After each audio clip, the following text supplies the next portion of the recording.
Hello and welcome to not an episode of Reap the Spoils. I'm Mark Sullivan. I'm Delaila Lugo. And I'm Jason Kwasnicki, the lazy bastard who couldn't finish Near Replicant. It's all Me my either. fault. It's all my fault, No, folks. I'm it's sorry. really it's all of our faults. Okay, to give some context, this is a bonus episode. Hooray! You probably saw that it said the big words bonus episode instead of near replicant episode, whatever. That's because Near Replicant came out, and 2 weeks later, Resident Evil Village came out, and I having played near as it is in North America, but near Gestalt on PS3. I for some reason I had it in my head that we could definitely do that game in 2 weeks. No, it's a long game. There's a lot to see. They added a whole lot to Near Replicant, so we're pushing that back. So if you were expecting this episode to be Near Replicant, sorry. Come back. I In don't want July. to. Yeah, come back in July, maybe late June. We'll see. It's a long game. We want to. I don't want to rush. Even the audience. I don't want to rush the audience to finish it in time for the spoiler cast. So take your time. Play it at your own pace. It's an It's your amazing own game. leisure. Today I got ending E. It had me in tears. It's a beautiful game, and I really don't want anyone to rush it, especially not my cohorts here. So we decided instead, as we're still working our way through Resident Evil Village, so we can't quite do that episode yet either. We decided instead, hey guys, 2021 is a new year, hopefully a less shitty one than 2020 was. And evidence of that is the fact that we're having E3 again this year. Hooray! Yay! I'm E3 doing is my back. best Ron Paul. It's It's happening, happening. folks. So, with that being said, we're not quite doing a predictions episode like we have done in the past. What we decided to do, this is actually Jason's idea, was to kind of talk about the publishers and what games are coming, who's participating, and what maybe we kind of expect to see, and kind of have an open dialogue, an open conversation about what could be on the docket in June.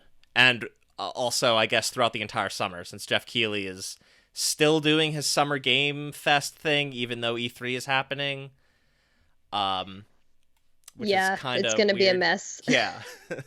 Jeff Grubb calls it his summer game mess as he keeps track of everything, including leaks that he hears about. That's kind of more like what it is, especially when it comes to the Summer Game Fest thing, having all these different events spread throughout 4 months. It's a shit show.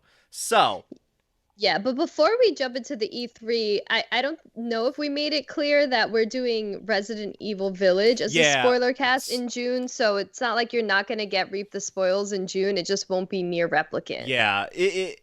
If not late May, definitely early June. Like we're swapping them, right? Resident Evil Village. Yeah. It's a much less it's a much less lengthy game, so we'll be able to get that. I'm already almost done with it, Yeah. guys. So don't Yeah. worry. I won't flake out on this one. So you'll be having Halloween in either late May or early June with Resident Evil Village. We'll do that first, and that gives both the audience and us plenty of time to get through Near Replicant, because I don't want to do an episode on that game and half-ass it. Right? It's a game that means a lot to me. Hopefully, it means a lot to you guys, both Jason and Delilah, and the audience.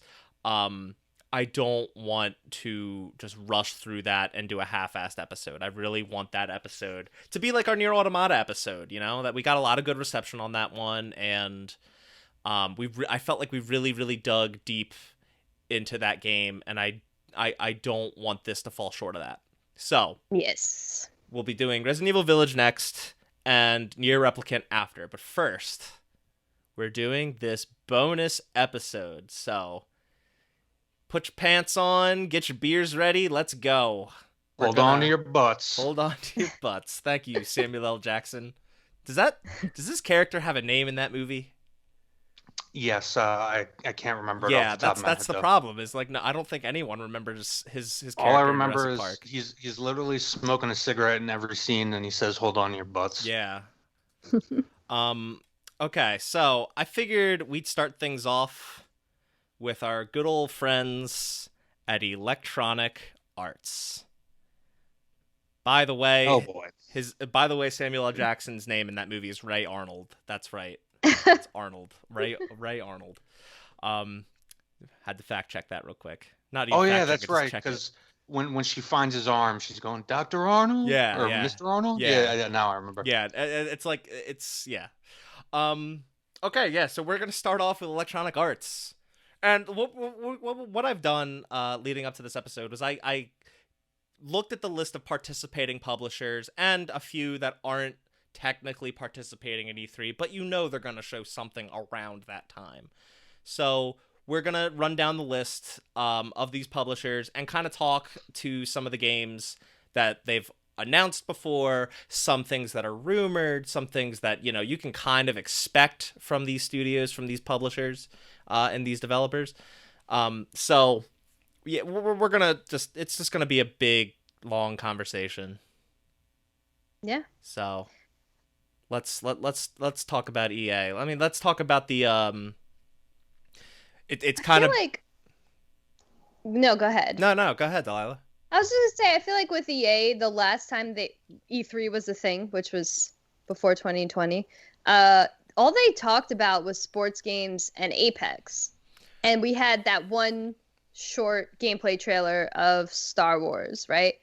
So, Squadrons, because that wasn't out yet, right? Mhm. I think it was. It was Squadron. Wasn't it? Yeah, was it Squadrons? It came out. It came out in the fall. But you're right. They showed like a new look at that. But we didn't really get much else, despite there being like Dragon Age on the docket. Like, how many teaser trailers have we seen of Dragon Age? Well, that's just the BioWare thing, right? I think Dragon Age is farther off than people think. I don't think BioWare has their shit together, and I think that's why we have the Mass Effect collection coming out. Let's Mm-hmm. give a stopgap. Let's give some props, okay? Because if we did see a tease, because that's all BioWare ever puts out really is like these teases, these lore teases that don't really show all that much other than story stuff. But we did see both Dragon Age and whatever this new Mass Effect is at the Game Awards. So that's much more recently than last summer. Yeah. So that was at the beginning of December. We saw stuff for those. But do you guys think we'll see? We did get confirmation today. EA Play Live is happening on July 22nd. So a little later than E3. I know we're having this conversation about E3, and we're starting off with one that's technically not participating in E3. But July 22nd is when EA Play Live is confirmed to be happening. They've announced that today, as of this recording. So do you guys think we'll see even a tease for Dragon Age or Mass Effect? My bet would be we'll see a tease. We won't see anything gameplay or in-engine related. The reason I say that is just because of the amount of departures we've seen across the board from BioWare, the massive shifts we've seen, consolidations, the changes in their departments and their regional divisions, especially, with everything that happened with Anthem and how everybody was shifted around. You have a lot of longtime mainstays at the company leaving. I think perhaps Dragon Age was farther along than I think, and like a lot of other games we've seen in the recent decade, that kind of massive change within the company kind of might have shaken things up a bit. But it's not out of the realm of possibility that we see, some sort of story teaser. Yeah, I don't think we get anything more than a teaser. I honestly don't even think they're going to talk about either of those games. I think they might just focus on Apex and sports games, and that's it. Especially with the new mode coming to Apex, which is essentially I think it's out. It's essentially aping Destiny's multiplayer, which is struggling really hard right now. Kind of filling a niche though in that regard, Well, yeah, that's exactly what the Destiny community is talking about. Is because a lot of the multiplayer guys are fed up over there. Yeah, I think if they're going to talk about either of them, they'll probably talk about Mass Effect just because of all the hype that's going to surround it. Like new people coming in to play the series. next Friday or this Friday. Sorry. Wow, time.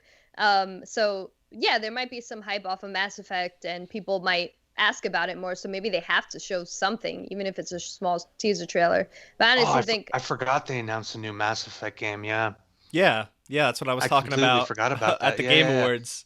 I kept thinking about the remake trilogy Now, coming so out, and so it completely went over my head that there was that little teaser trailer. Yeah. I'll say for the audience listening, at the time of this recording, Mass Effect Legendary Edition, the remaster of the heralded Mass Effect trilogy from 2 generations ago, that comes out in 3 days.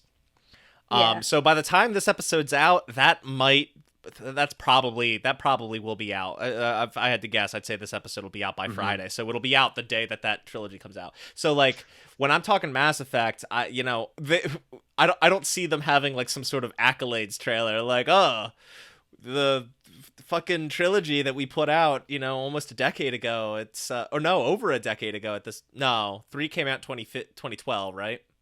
Yeah. Yeah, so almost a decade ago, that trilogy wrapped up. Like, I don't see them talking about Because that in I know any. one came out in 2007. Yeah, that was yeah. I think what we're gonna see. I don't think we're gonna see anything for that new Mass Effect game. I think what we're gonna see is we're gonna see another one of those fucking dev diary videos where they're like, Oh, "Oh, please don't. we're hard at work on the new Dragon Age. Here's some concept art. Here's some half-finished animation. Here's the official title. We hope to show more soon. Goodbye." I'd rather see nothing. Exactly. That's what I'm saying. I Yeah. hate they've done this. They've done this for so long. Like I've told my former roommate is a huge BioWare fan, and I always tell him like it's got to be so hard to be a fan of BioWare because you guys just get teases after teases after teases, and you get shown nothing. You just get these dev diaries of people sitting at their desks working where they probably rather just not have people recording them or not have to do this voiceover, not have to show anything other than the fucking game. It's just so exhausting to see every time BioWare has something to show. Yeah. But I do think we'll see if we get something like that. It'll be for Dragon Age, not Mass Effect. I think Dragon Age. I mean, we know Dragon Age has been in the works for I think longer. It's definitely been longer since we got another Dragon Age, with Inquisition being in 2014 and Andromeda I think was in 2016. So That sounds right. yeah, and with Mass Effect getting its trilogy, it would make sense that they'd want to show love to the new Mass Effect, but I don't think it's far enough along yet. Yeah. I think like I was saying, I think with Dragon Age it probably started while they were working on Andromeda. Things probably changed a lot. It probably got set back a lot, and it probably got set back even more with people leaving. I think BioWare is in a holding pattern right now, so there will just be delays, like potentially at most teaser trailers. I think what we'll definitely see though is you have it up here, Battlefield. Yeah, because we already know man. what the next Battlefield is. You already segued off of my hilarious joke where what we're not going to see. Let's hear it. What we're not going to see from BioWare. Battlefield, yeah. Well, no, I was going to say anything about an Anthem rework. Oh yeah.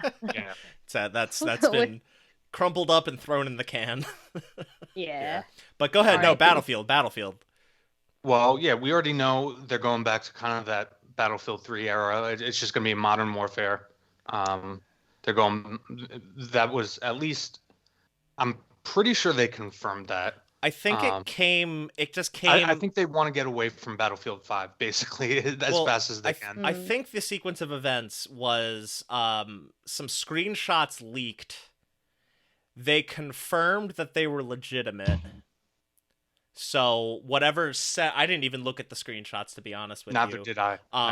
Whatever setting those screenshots are showing or are set in, that's Battlefield 6, so to speak. Yeah, I think the screenshots. If I read in a post or in an article that essentially it was U.S. against Russians because it can't be against Chinese, of course. Yeah. Don't want to upset the party. Well, but yeah. They also did tweet, the Battlefield Twitter account did tweet yesterday, this tweet, words that rhyme with soon June and Boom, which, you know, they're wrong. Boom doesn't technically, that's like a like rhyme, but it's not a rhyme. Boom does not rhyme with soon, but Yes. clearly the point of this tweet is to show that they're planning a reveal for June, which is a month earlier than the EA Play Live event. So we'll be seeing Battlefield before that. I assume it's gonna be like, here's a trailer, come to or go view EA Play Live to see more. You know, it's gonna be one of those situations. I'm just hoping that it truly does. It is a return to that. That was such a great era, Battlefield 3. Yeah, I did enjoy Battlefield 3 quite a bit.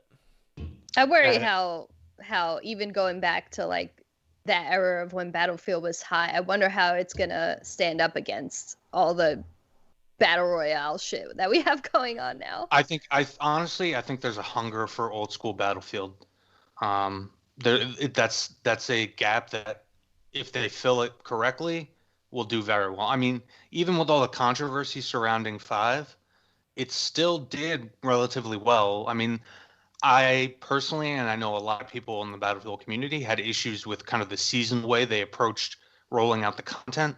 So the game basically came out like 25% done, and they rolled out stuff over the course of, it was only like, how long, I haven't played it in forever, but it was only like this past year that, and the game's been out how many years? It was only like this past year that they got a, I think 2 years Pacific.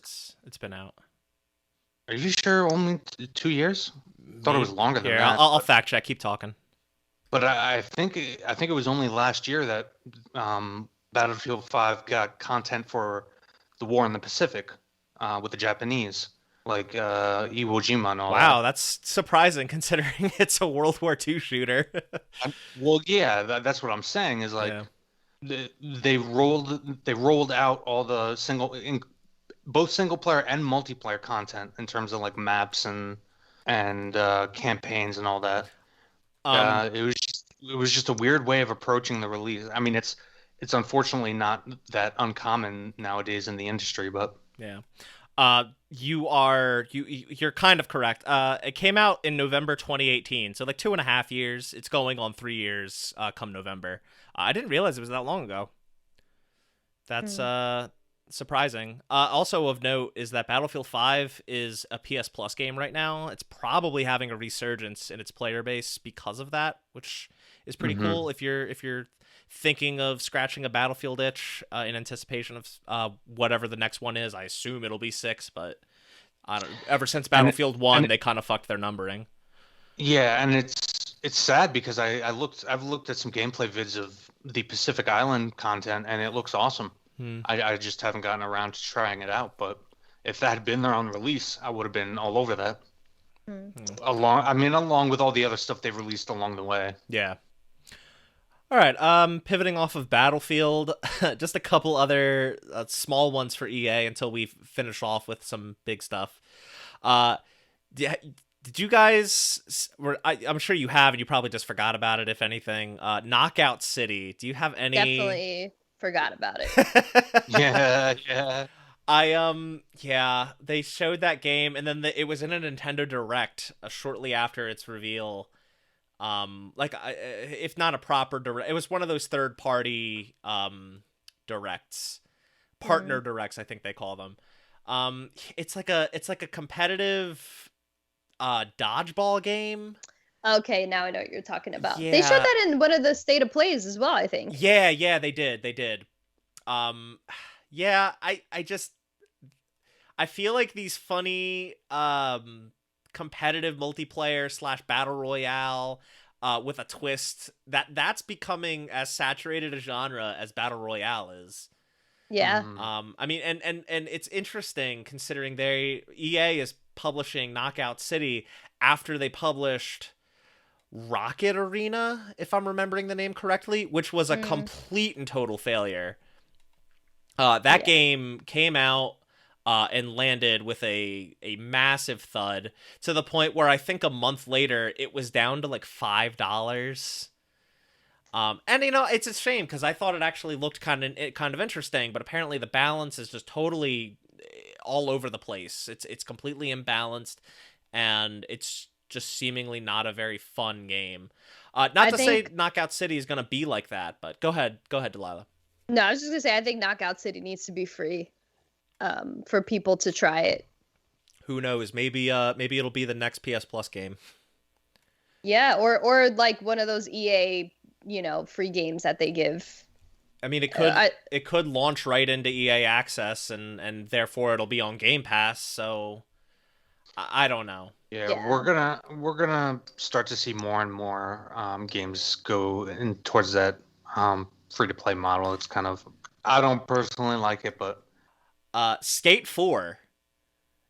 That's important. That's important for people. Like, people want to see that. That was their only good announcement during that announcement. And the problem during that conference. The problem with that presentation was it ended with Skate 4, and they didn't even show anything of it. They just had two guys on a webcam saying, "Skate's back, baby." Yeah. And that was it. Yeah. It's like, yeah, like apparently Skate 4, like, do you guys think we'll see it? Do you think we'll see anything for it? Definitely. Yeah, I think we have to. I think especially after how popular Tony Hawk's Pro Skater 1+2 was last year, plus getting the next gen upgrade early this year, yeah, I think it might be a good time for them to come out swinging with that. I think a lot of these games, and this goes for literally everybody on this list, because we have to also think about this from a business perspective. I think a lot of companies are going to delay things, not necessarily because they need to be delayed. They might be well on their way to being finished when they originally were intended to, on their original production timelines. But and this specifically depends on whether or not these individual games are cross-gen. But because right now of the shortages of next-gen consoles and the capacity for sales based on whether they're cross-gen games, you might see a lot of delays. So that might conversely affect what we actually see at this E3. Yeah. And even before we talk about the console shortages, sorry, Delilah, I didn't mean to cut you off. I was just agreeing. Before we even get to the console shortages, part of why there's a shortage of consoles is we're at the tail end of the global pandemic. There's lots of struggles with studios still working remotely and collaborating with each other. It's led to a lot of delays. It's going to lead to a lot more delays. So there's several factors as to your point, Jason. No, I agree. Some studios have that issue. Other studios don't, and have had pretty much gotten a lot of shit done before even the pandemic began. It's the same thing with Hollywood. Like, Hollywood is still filming things. Like, they've been pretty much carrying on as usual, just with we've even various seen restrictions. But we've seen movies get pushed back by years because they know there's limited theater capacity. They need to come up with new models, like Disney Plus releasing their shit on, Disney releasing their stuff on Disney Plus. You're going to see the same thing that you're seeing in Hollywood and cinema in the gaming industry, unfortunately. Speaking of Disney, I guess we'll wrap up our Electronic Arts conversation with... this will probably, if I'm looking forward to anything, it would be something of Star Wars. Yeah, so which I do think we will see at least one title. So we're getting we know for a fact now we're getting a Jedi Fallen Order next gen version, right?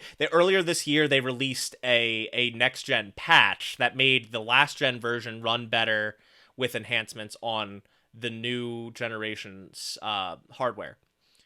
We are now going to get a native version on the new generation hardware sometime this summer. I don't think they gave a concrete date.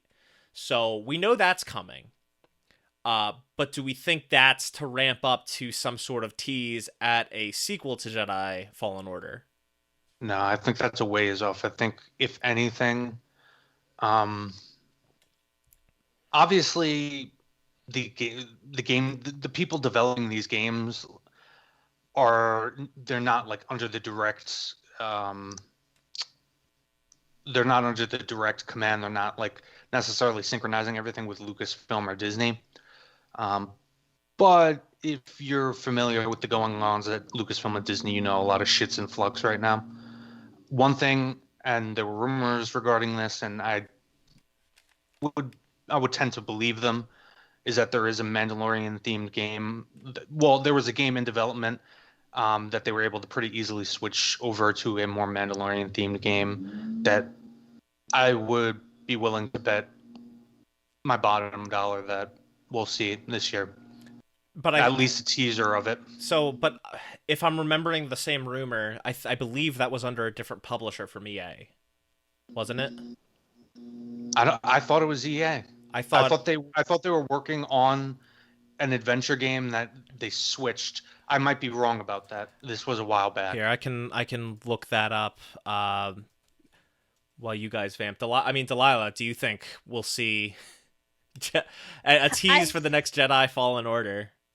I don't. I think that they're just gonna focus on the enhancements for Jedi, and that's it. I think they're gonna let Star Wars breathe for a little bit because I don't think Squadrons did too well. And whatever else they have in the works, I think is too early to announce. But if they do, I wouldn't be mad by any means. I mean, there's a lot of Star Wars hype right now. I think they're gonna wait and put more time into Fallen Order, because if Fallen Order was to be coming out within the next year or two, it would have to be cross-gen, and I think they want to go all in. What's begins with an R? The studio. Ah, shit. What? Having a brain fart. What's the studio that made Fallen Order? Oh, Respawn. Respawn, yes. By the way, Respawn, they're a quality studio, and they put the time and effort in, and I don't think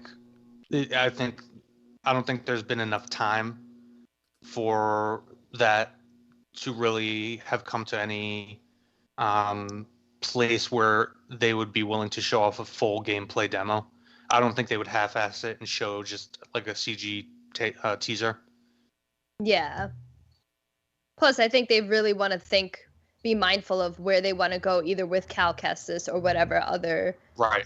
Because Cal Kestis is also now a canon character, I believe. I'm pretty sure within the Disney canon. So Respawn does have to actually work in tandem with Lucasfilm on that. And obviously, like I said before, things are kind of up in the air right now with Lucasfilm between Story Group and other elements and factions within Lucasfilm. So it's a shit show, but I think if anything, it might be this rumored third-person shooter.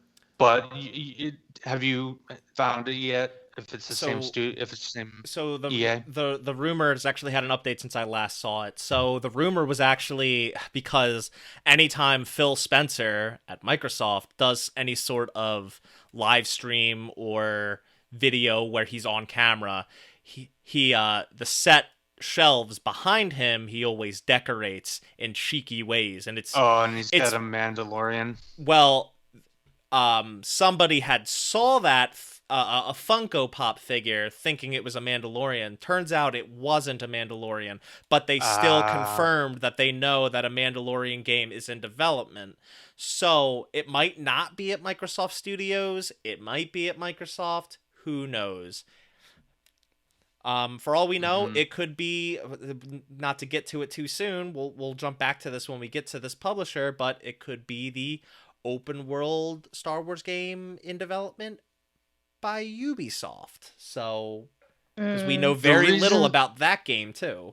The reason I would think it's EA is because if there was indeed a Mandalorian game, this would have been something that would have been started and put into production years ago when the first season was so popular. I do think that they knew they had a hit. That was before they broke their contract with EA. Well, Not broke, but I do dissolved. think but keep in mind that deal is still in place as of right now, and Ubisoft has already announced that that Massive is working on a Star Wars game.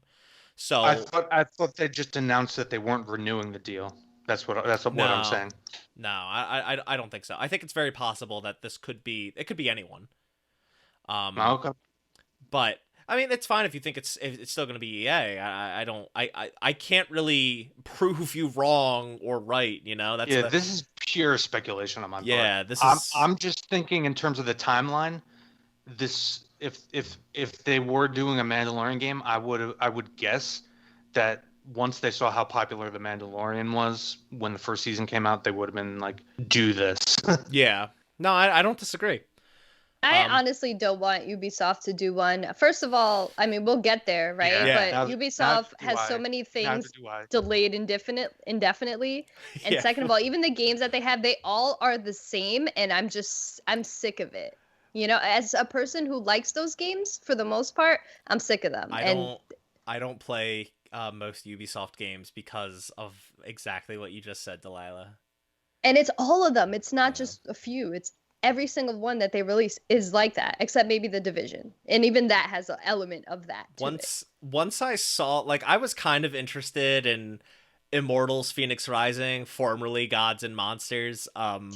I was somewhat interested until they showed what that game was, and I'm like, oh, so it's just like every other fucking Ubisoft game. I don't want this. I'm sorry, I don't care. Let's move on to Ubisoft.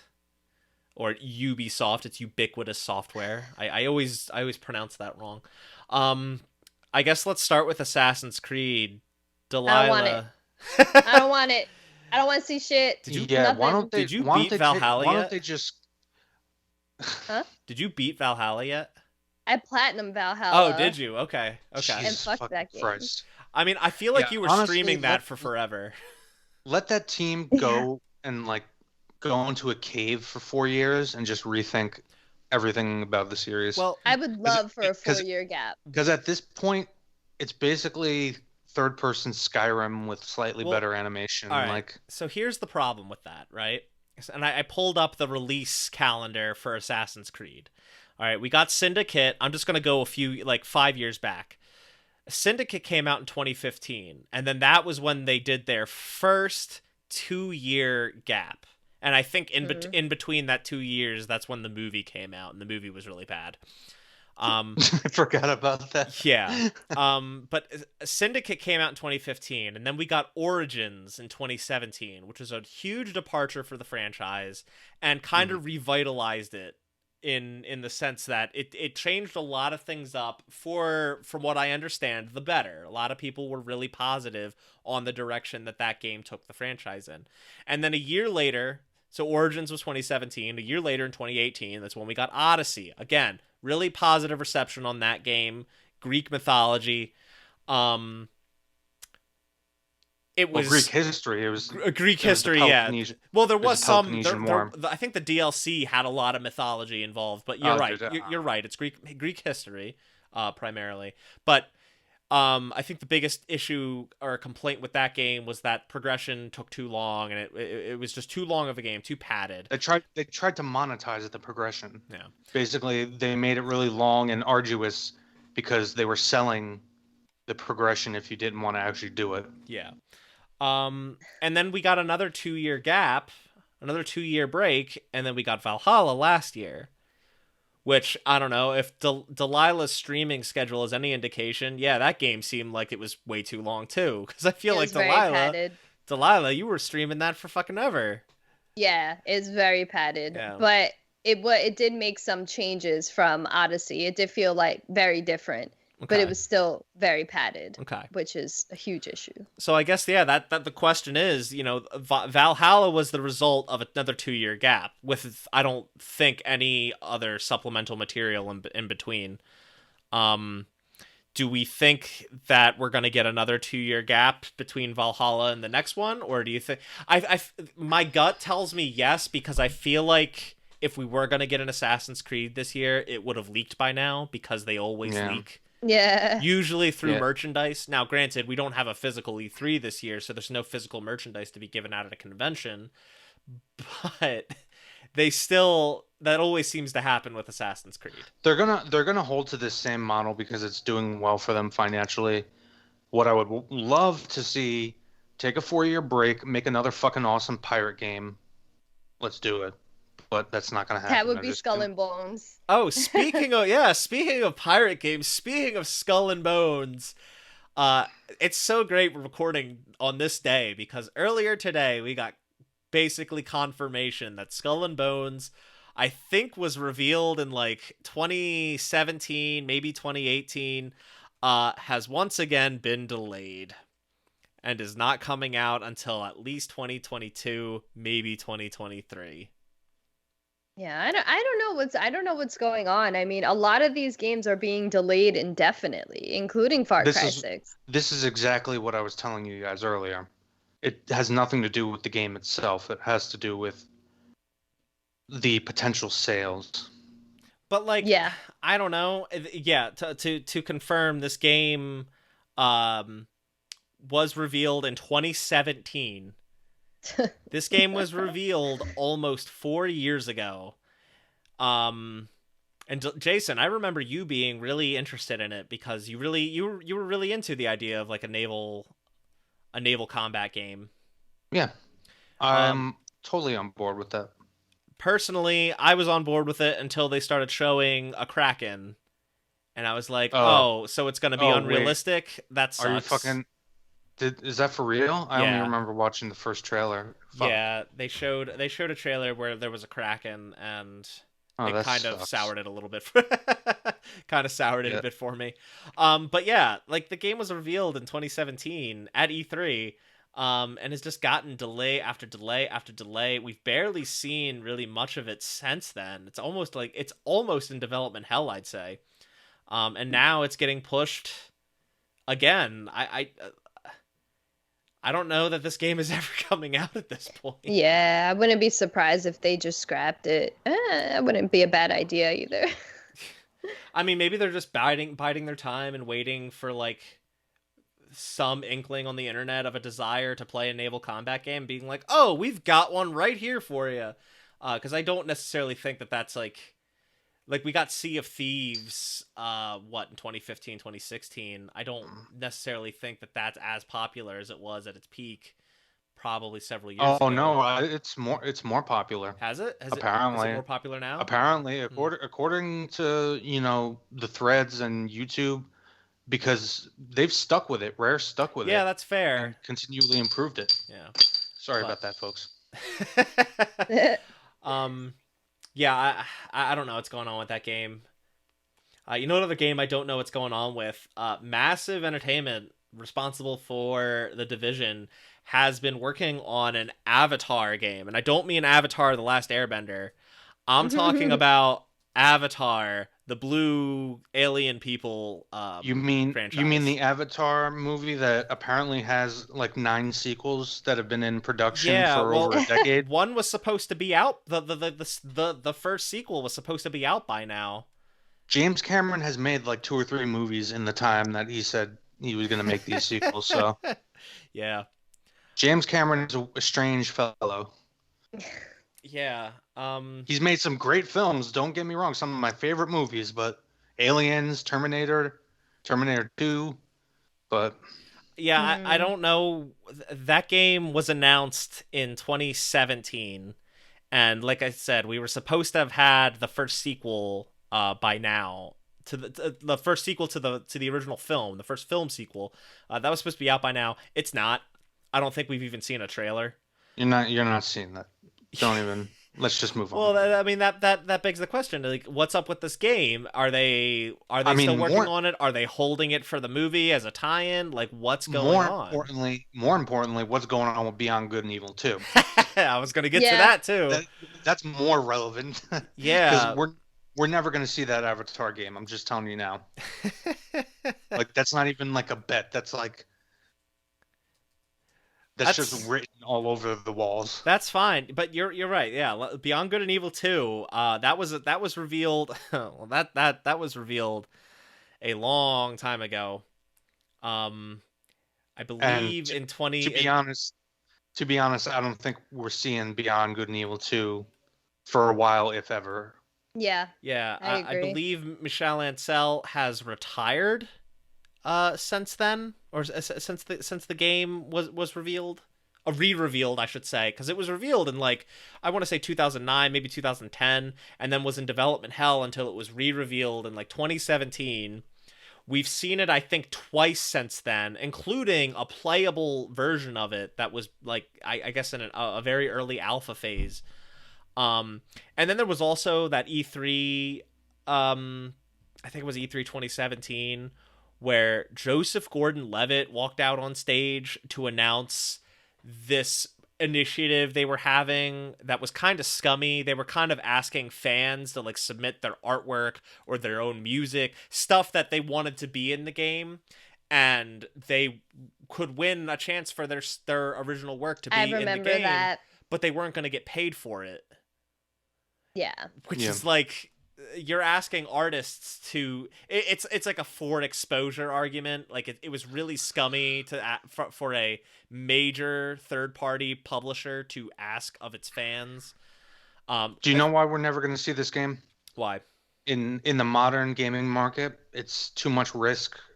It would cost too much risk, not enough guaranteed reward. Because if we're being honest with ourselves, like we've been around, we've been gamers long enough to remember when this game came out and to have played it.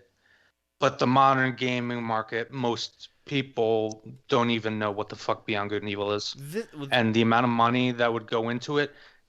Ubisoft doesn't have, and this game in particular, this title, doesn't have the kind of single player cachet that, say Sony's first party does to Yeah, it's very guarantee, niche. yeah, to guarantee the kind of return on investments. I don't That's why you see, the Assassin's Creeds every year, and I don't disagree. Yep. I know I think the plan for this game was to kind of make it into an open world, somewhat of a live service game, I think.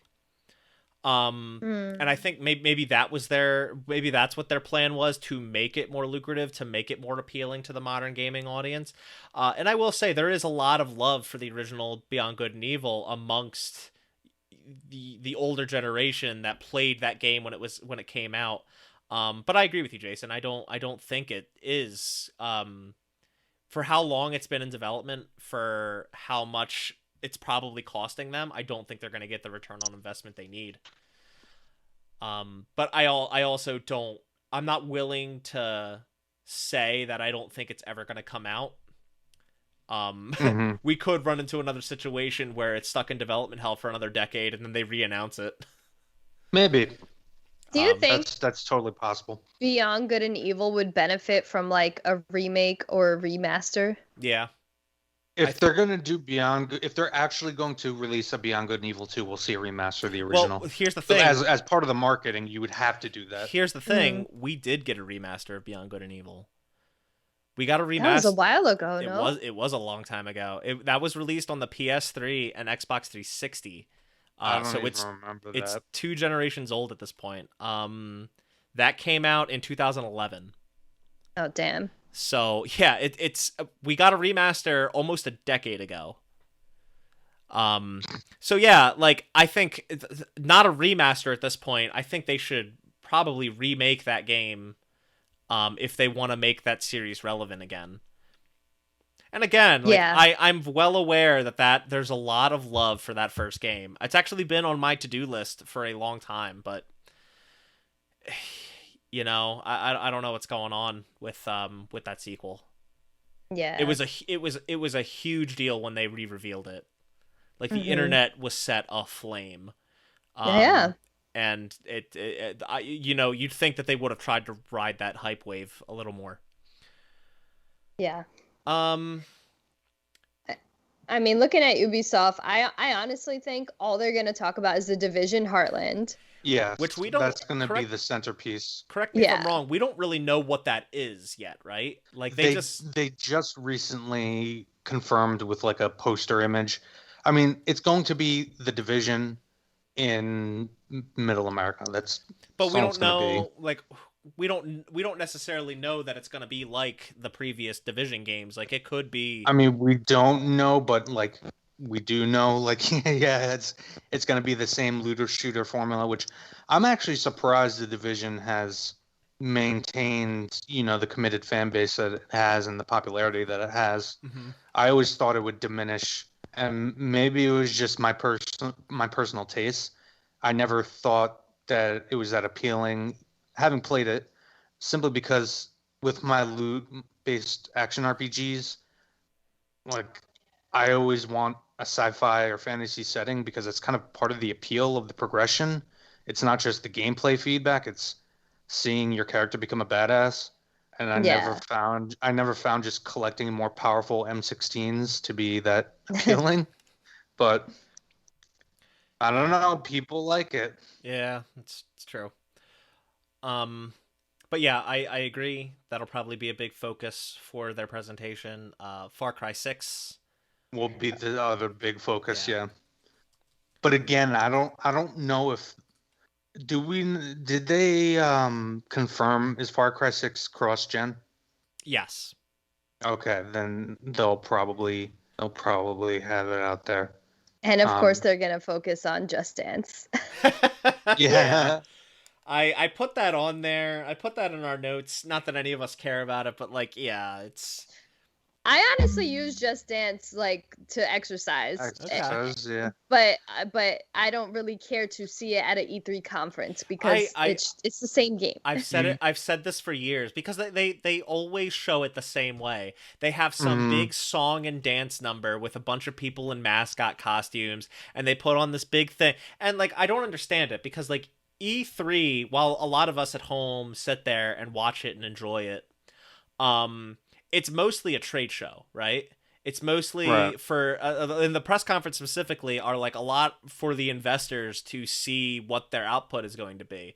But I don't understand what that big song and dance number that they always put on for Just Dance. I don't really understand who that's supposed to appeal to, you know? Like, that doesn't get me any more excited about Just Dance. I don't think that gets investors any more confident in Just Dance. I No, don't get it. You'd be it surprised. Hmm. You'd be surprised because investors don't know shit. I mean, yeah, So it's when true. they see that big hubbub, you'd be surprised the psychological effect it has. Yeah, I guess. But You know, speaking of Just Dance, though, it was funny. The quick personal story. My fiance's cousin used to live in France and worked for Ubisoft. She worked for PR, and the first time I met her and found this out, I'm like, "Oh shit, you work for Ubisoft? You work PR? What game?" She's like, "Oh, Just Dance." I'm like, "Oh fuck." Of all the games you could be yeah. working on, it's Just Dance. That's awesome. Um, Doubling back to Far Cry real quick. This is the first Far Cry in a long time that I'm actually interested in, and it's purely because no, Giancarlo Esposito is involved. no, Mark. We say this every time.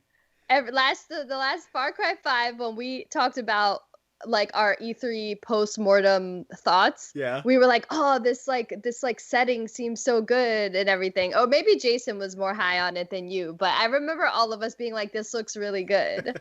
And yes, Uh, Giancarlo Esposito, like they have to do something with him because if they have him for 5 minutes in the game like Pagan Min was, it's gonna be a problem. yeah. Yeah, it would be a shame if he's underutilized because I mean, I don't think I said anything about the last one because I don't think I played a Far Cry game since 3. You didn't play it, but the trailers for it you were interested in. I mean I'm I personally was like I thought I thought it was a bold move given the political climate of the country Uh, at the time and the vibe they were going for. I yeah. thought it was bold until they went ahead and said yeah, that. it definitely wasn't me. I thought that the setting was trite, honestly, the whole middle America is crazy thing because it's basically a stereotype of Yeah, it is a little overdone. yeah. But I was into it until they said like we're not trying to make any political statement and I'm just like, oh, okay, so fine, you're just making a video game. I Yeah. already don't care anymore. I just think the problem with the Far Cry games is they're samey, just like other Ubisoft Yeah, games, I in that mean, you go to this tower, you take it over, shoot your way through, hunt, maybe go fishing, which the fishing's really good in that game. It's just way better than Nier Replicant, but hey, that's a hey, story for another time. hey, you stop that. But it's like the best fishing. It's probably better than Final Fantasy 15, which also had really good fishing. But other than that, like the stories aren't really that compelling, and the gameplay is just like Far Cry 5 gameplay was just like Far Cry 4, which was just like Far Cry 3. Yeah, and I guess that's kind of that overall is what turns me off, is just like I plus not It's only been that. the same game since Far Cry 2, Yeah, and not only that, Yeah. but I have like the psychological issue when I see a 6 in the title, and I know they're not connected, but I see Far Cry 6 and I'm like, well, I haven't played any of the other ones. I don't really want to jump in on the 6th one. And I know they're not connected in any way, but it's more so like a progression of gameplay and a progression of systems. If I feel like if I jump in now, I can't go back to the previous ones effectively, and I don't like that. But also, yeah, like we talked about it earlier, we're talking about it now. Yeah, a lot of Ubisoft games are really, really similar / the same. Assassin's Creed is really similar to Watch Dogs, is really similar to Far Cry. I don't have the energy to play the same game over and over again. I Yeah. say after I played Shadow of the Colossus like 8 times for that Shadow of the Colossus episode. That's Yeah, probably which is because why there's no other game like it. yeah, Yeah, it's actually that's very accurate. this is why the only game you have on this list here that would even have me remotely excited, if Ubisoft announced it or did anything regarding it, would be Splinter Cell. Yeah, I put that on there in case they decide to do something with No, they're fucking gonna Splinter show Cell. Sam Fisher in another game. It's gonna be a Division skin. They're gonna Yeah. announce that Sam Fisher is gonna be a character in their open world Star Wars game before they even really show their open world Star Wars game. We're working on a Star Wars game, but first we've got Sam Fisher confirmed to be in it. Like, that makes no fucking sense. Can you please just release a new fucking Splinter Cell? No. We're dying over here. Yeah, I don't know if they're gonna announce one. I don't know that I want I to.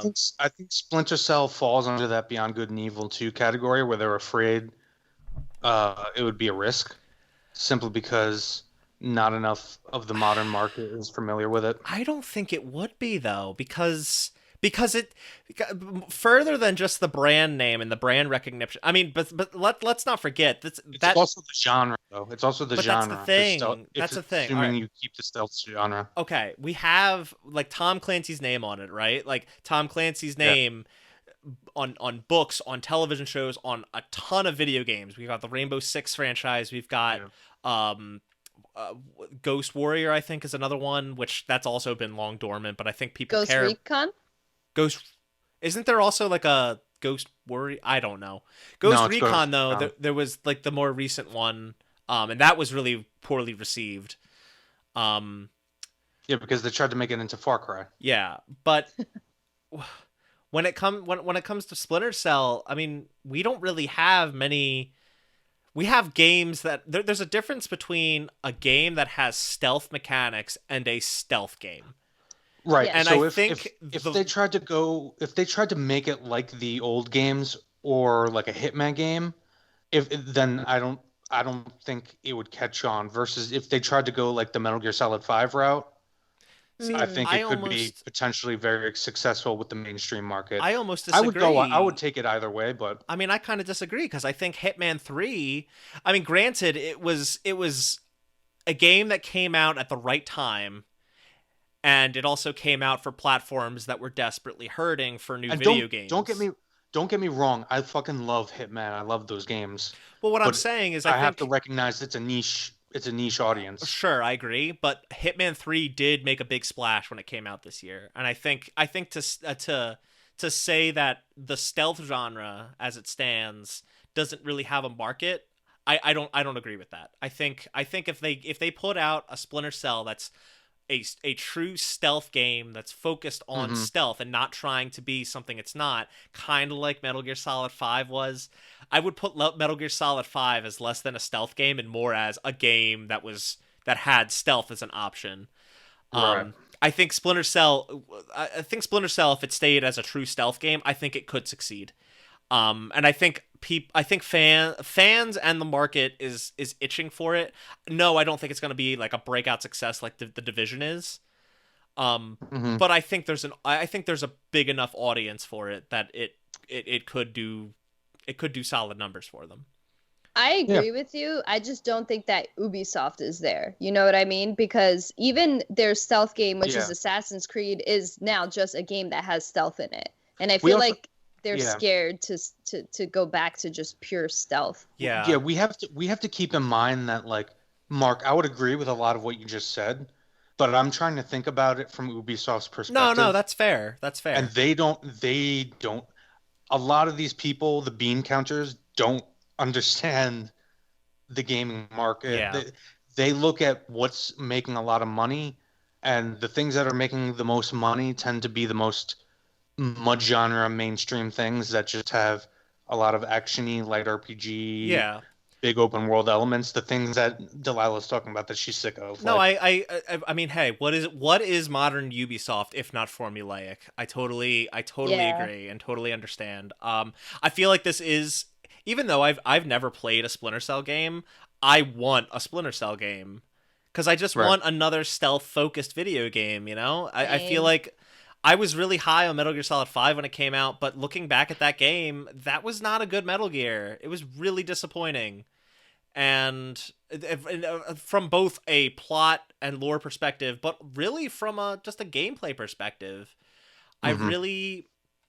I really want a more just focused, tight stealth video game.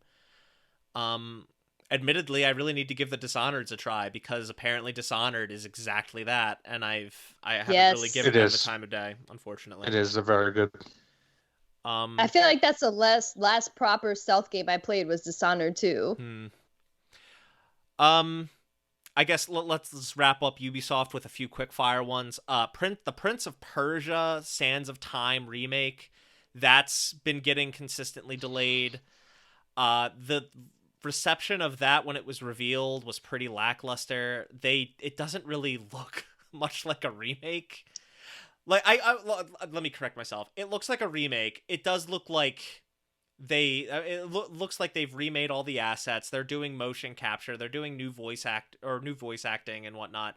But I think a lot of people expected more, Mhm. and a lot of people again were itching for Prince of Persia to come back, and for it to come back and kind of land with a thud.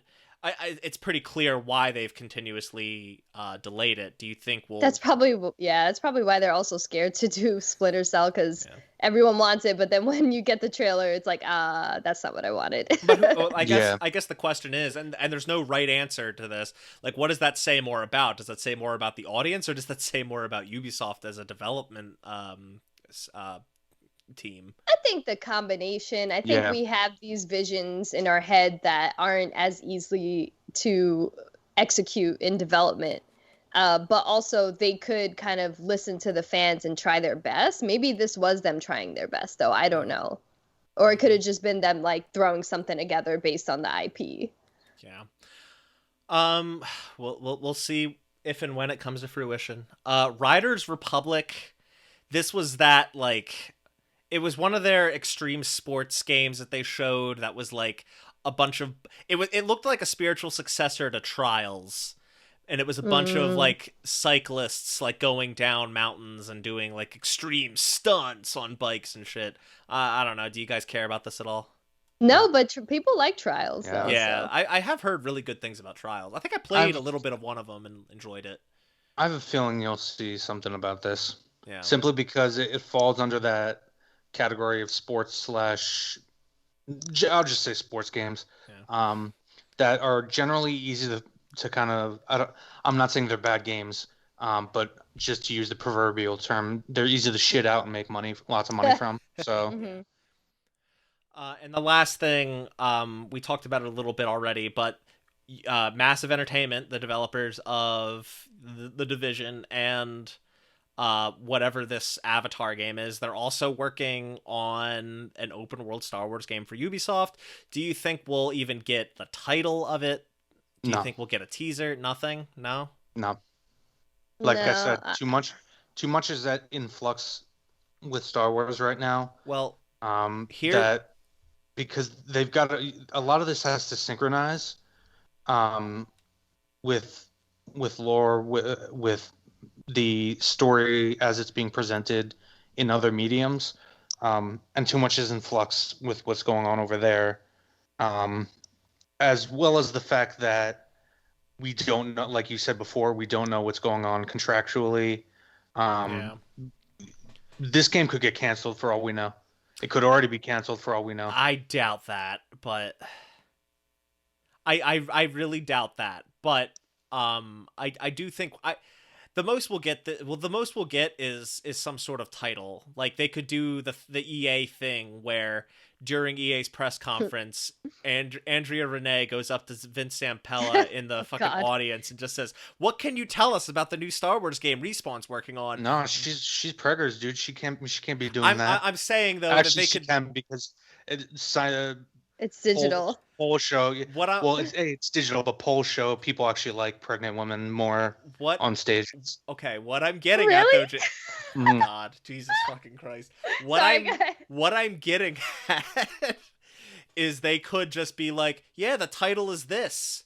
And that's all they do. They don't even show a logo, they don't show anything. They just say, "Oh, the title of our Star Wars game is Star Wars Stormtrooper Squadron." And just move on. Sure. But I think a better question is what do you guys want to see from a Ubisoft open world game, Star Wars game? What do I you don't want it to wanna be? see I don't. Okay. Yeah, I don't Okay, want to but see like it at all. we know that it's a thing. What do you want it to be? Like what would work for you guys to get you interested? A bounty hunter game. That's all I've wanted ever since Amy Hennig was supposed to be working on that project. 13. All I've wanted was a Star Wars Underworld bounty hunter game. Was she working on 1313 or was that I think that might have been what she was working on. okay. I I know there were several like-minded Star Wars games that have thus been canceled. Yeah, there was one. She was There was working on one of one. them. Oh, she was working on the one at Visceral, right? Yes, Yeah. Visceral, but that was the same. A lot of those, even though they were like separate projects, they were all kind of spawned back on the same. It was all traced back to the same project. Like they were all related. It was just Yeah. like one project got canceled, but then another studio picked it up and made a new project working off of it. And that went back way before Disney even bought Star Wars. That was started under George Lucas. Yeah. Because George Lucas at one point actually wanted to do a TV show about the Star Wars underworld. And then that got spun off. They were thinking about doing a game, and it has a long history. It just has never come to fruition. The last we were talking about this somewhat recently. The last chapter of Jason Schreier's last book focused on Star Wars 1313, and that story is really, really tragic. It's really a shame that game never came to fruition. But yeah, I agree. I think a Star Wars bounty hunter game, open world, would be the best way to make that work, and I think that could be really, really cool. Yeah. That could get me interested. I don't want another game where you're playing as Jedi. No, yeah. I really don't. Nobody wants. Not nobody wants. There are a lot of people who want more Jedi, but like leave the Jedi to Jedi Fallen Order and Respawn, and then anyone else that's going to make a Star Wars game, do something else, please. Yeah. Hell, I mean, Warner Brothers is doing a Lord of the Rings game where you play as Gollum. Like maybe Star Wars can do a game where you play as a droid. And you just have to like sneak around and shit. That could be kind of interesting. Oh, don't shake your head, Jason. No, I'm shaking my head at the Gollum. You're so cranky. Just fucking. No, when it comes, you don't fuck with Token. Okay, that's like I'll tolerate all this torture of Star Wars, but you fuck with Token, you're crossing a line. let's move on to Square Enix. Which is hilarious because they got one of the biggest, if not the biggest MMO right now, as World of Warcraft plummets. Yeah. And they just need more. They just need more. Yeah. Yeah, Jason, you bring up Final Fantasy 14. Fan Fest is actually starting in 3 days. So I assume we'll see more about Endwalker during Fan Fest, alongside whatever else. I'm gonna be the sucker that buys the collector's edition, despite not being caught up in that fucking game whatsoever. Yeah, I feel you. But yeah, that game, it's so good. It's so fucking good. I haven't caught up in it, but it's not for lack of wanting to or lack of trying. It's such a commitment, and there's too many things to play. But I desperately want to catch up so I can play Endwalker when it comes out, because that game is phenomenal. But yeah, we'll probably see if definitely this weekend we'll see more of Endwalker. Hey Jason, do you think this is when we'll finally learn more about Final Fantasy 16? I do actually. Yeah. Do you actually think that, or are you just trying to will it into existence? Maybe a bit of both. I think it would be it would make the most sense. Yeah. And honestly, it might not even show up at a Square Enix presentation prior. It might be a Sony thing. I don't think we're going to see anything about it anywhere. Ooh, Delaila, big heartbreaker over here. Only because Square has a lot, Square's going to focus on Final Fantasy 7. They really are, because that's coming. I don't think we're seeing that for a while. See, no, sorry. I don't mean part 2. I mean any enhancements or upgrades. Okay, so here's the deal with that. Final Fantasy 7 Intergrade comes out on June 11th. So it will be out basically when E3 is beginning. Okay. So, yeah. And I don't think they're ready to show the next part of it. No, definitely not. Yeah. So I think in that case, they'll just focus on 14. I mean, maybe we'll get more. I don't even think.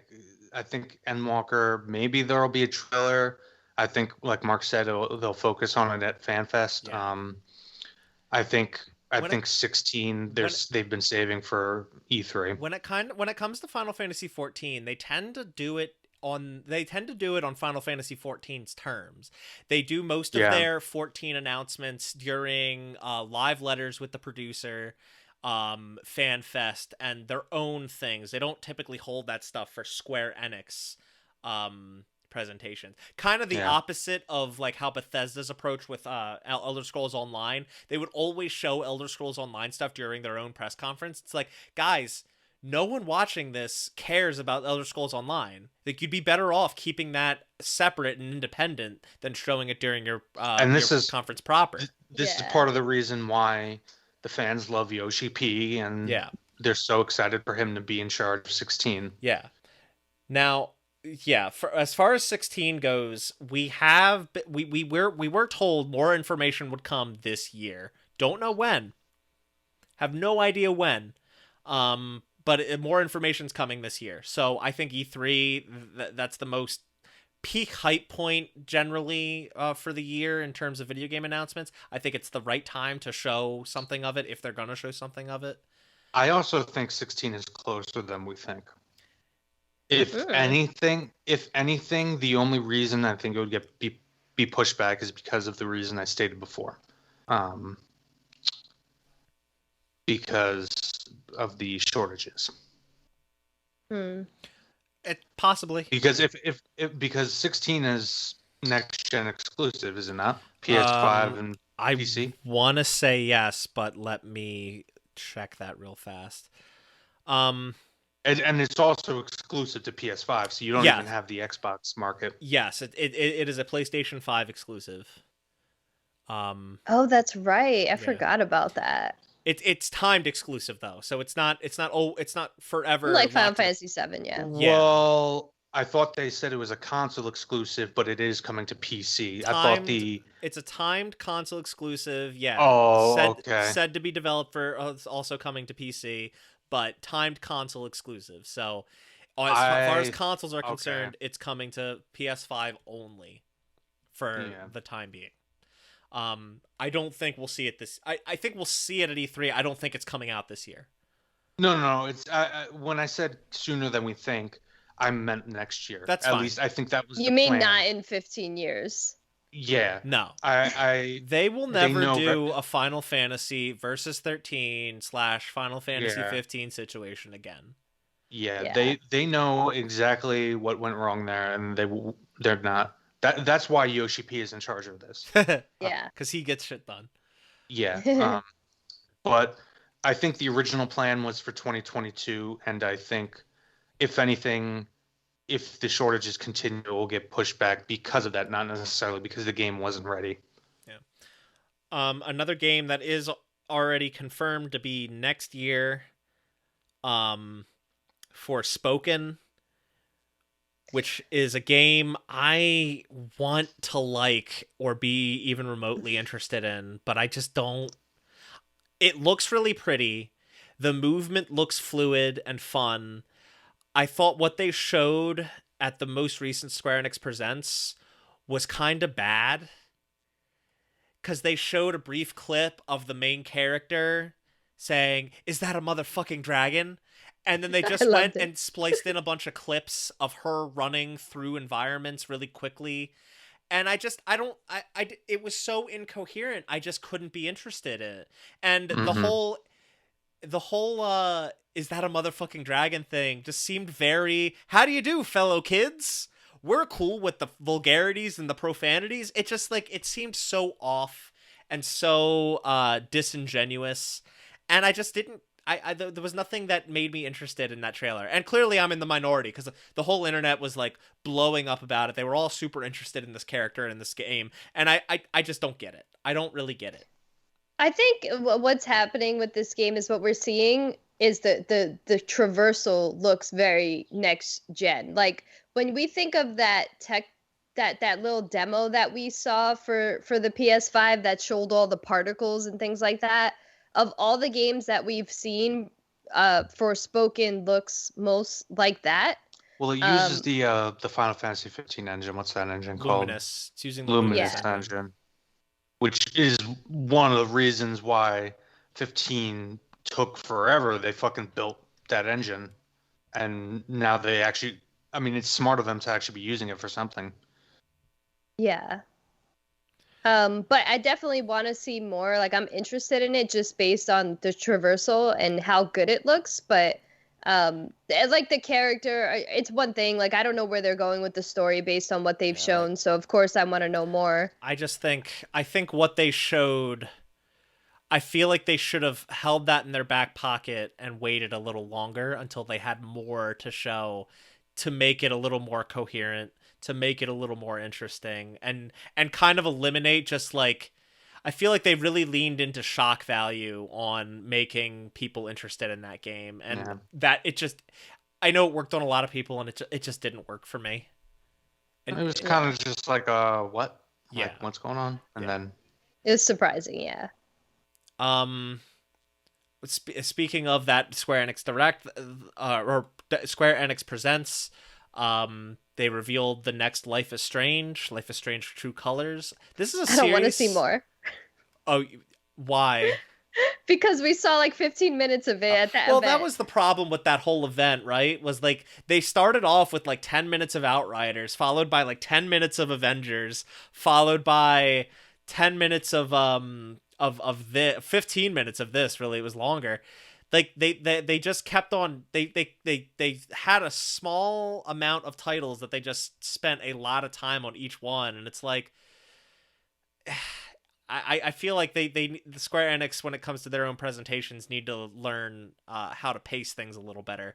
But yeah, Life is Strange, it's always one of those things that I've wanted to get into, and I think the first game, anytime I saw dialogue, I just thought it was really cringy, and again, how do you do, fellow kids?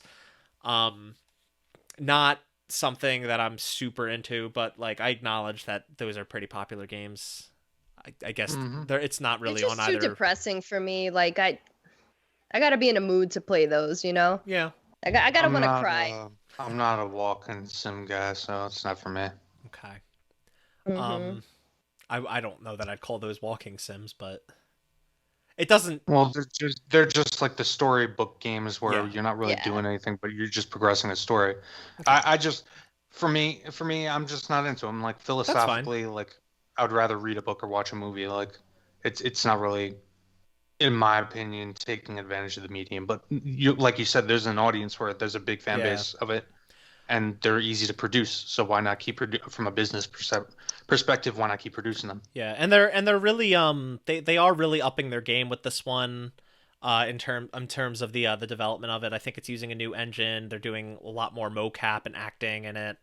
Um, Hmm. so yeah, I think for the people like me maybe that haven't gotten into it, they're also remastering I think the first game and the prequel to it. So maybe that's what'll finally get me to give it a shot and get me more Mm. interested in the series.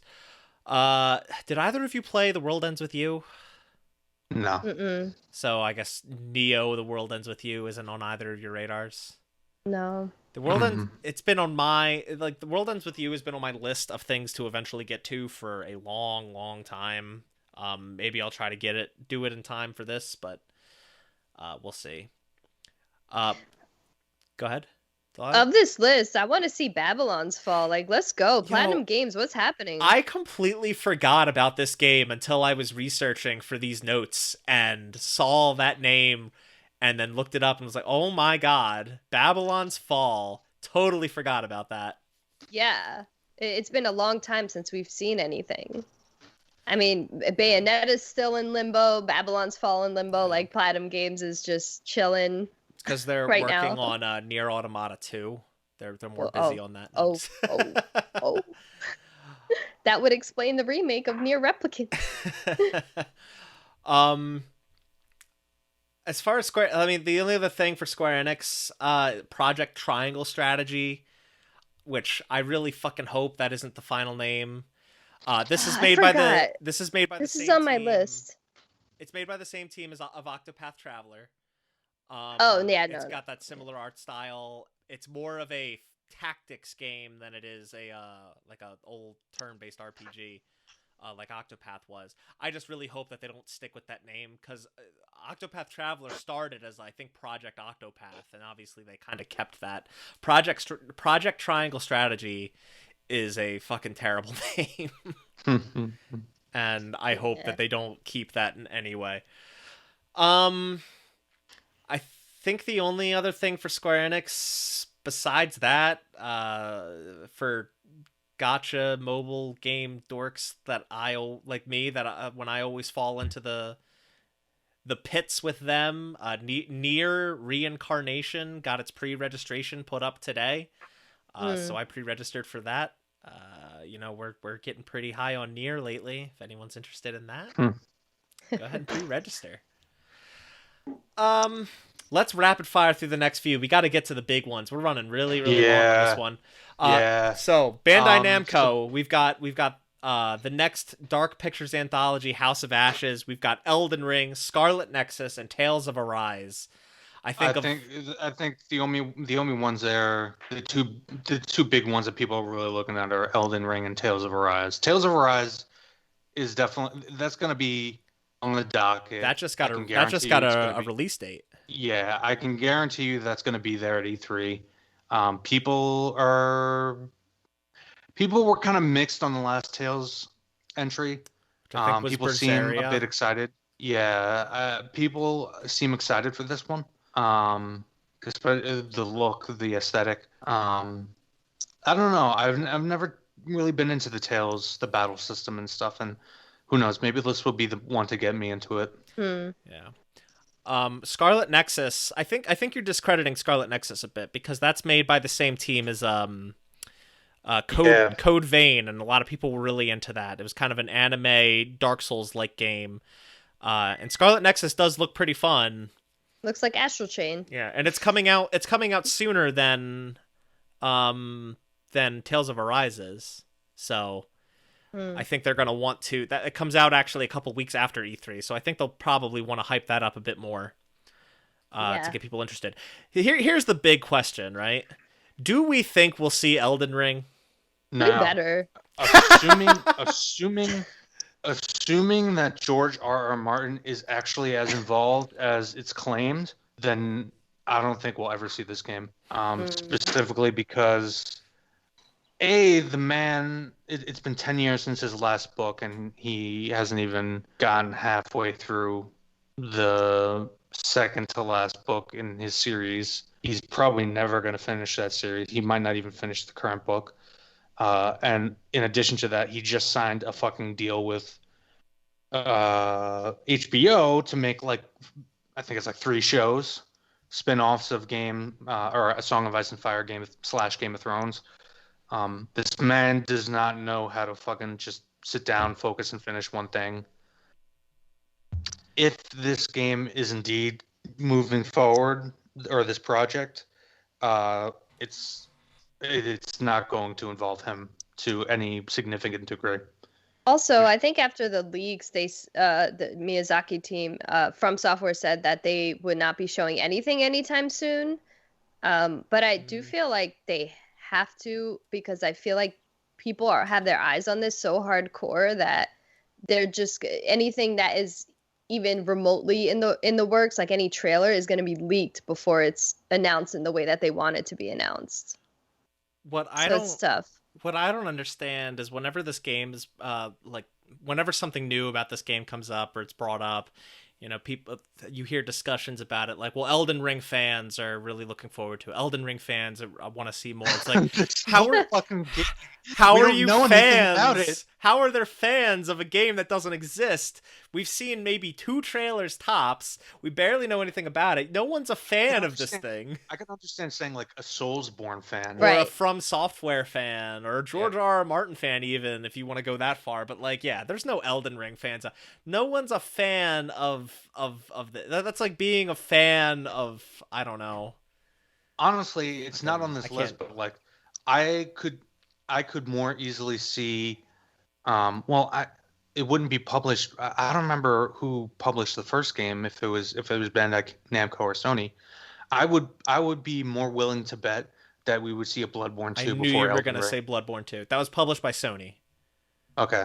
So, and that is like, everyone's begging for that. I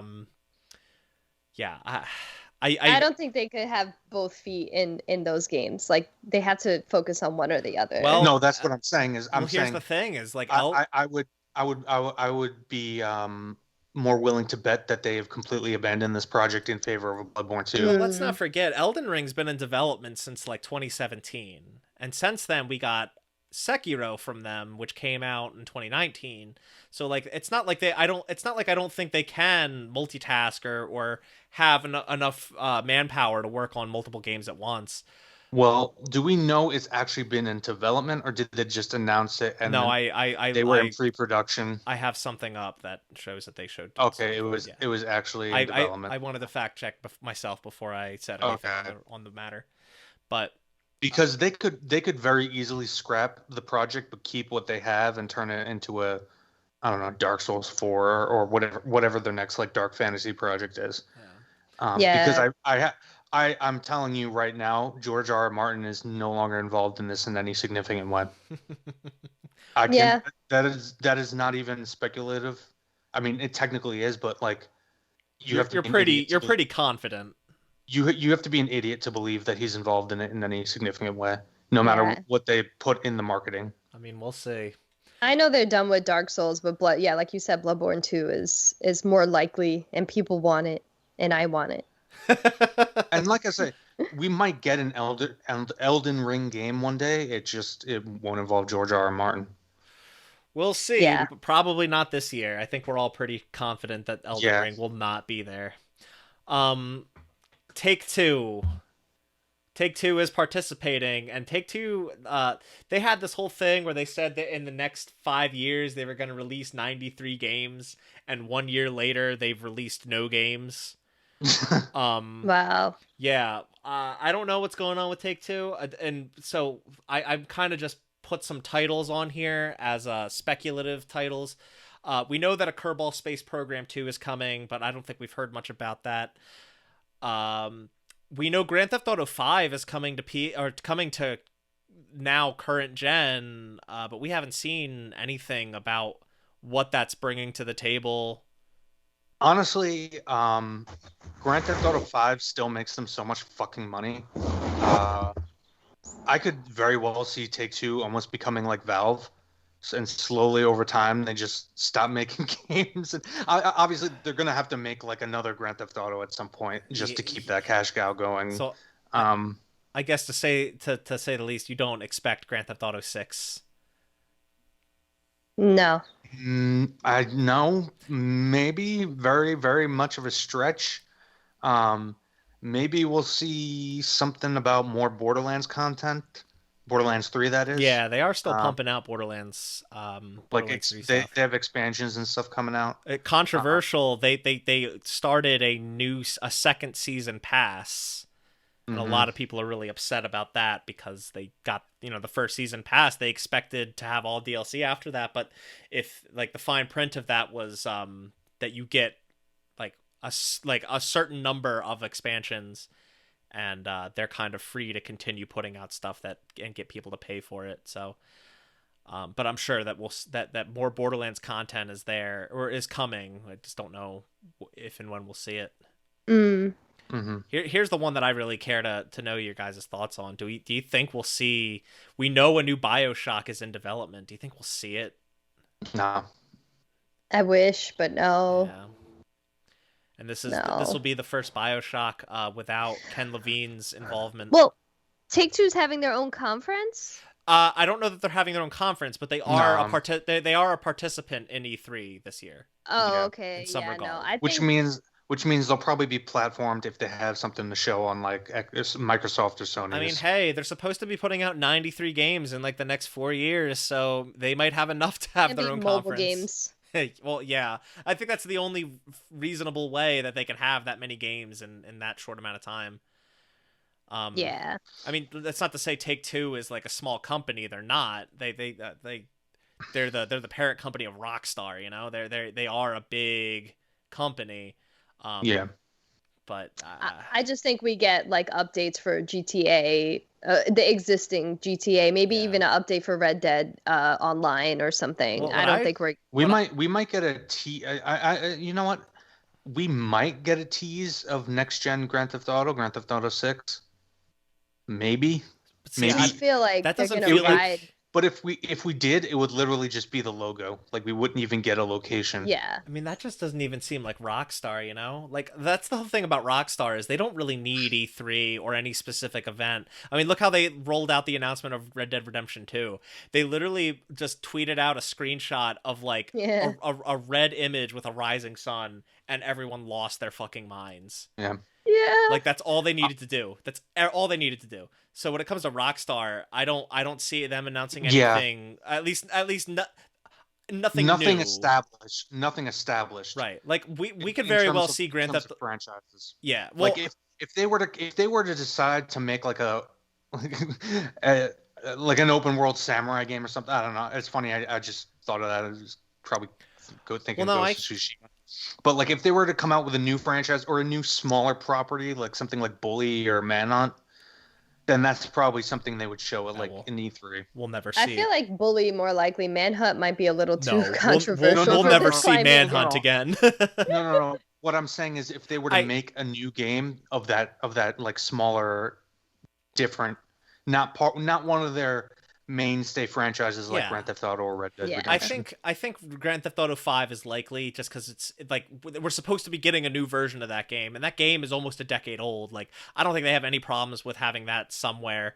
I mean, it was in Sony. It was the first thing shown in the PS5 reveal event. Yeah. Like, which is so bad, The new generation console, this unprecedented hardware, first game we're showing, a game that came out in 2013. Like, come on, guys. But Yeah. I think that's very probable. What I'd love to see is some sort of remaster of Red Dead Redemption, the first Oh one. yeah.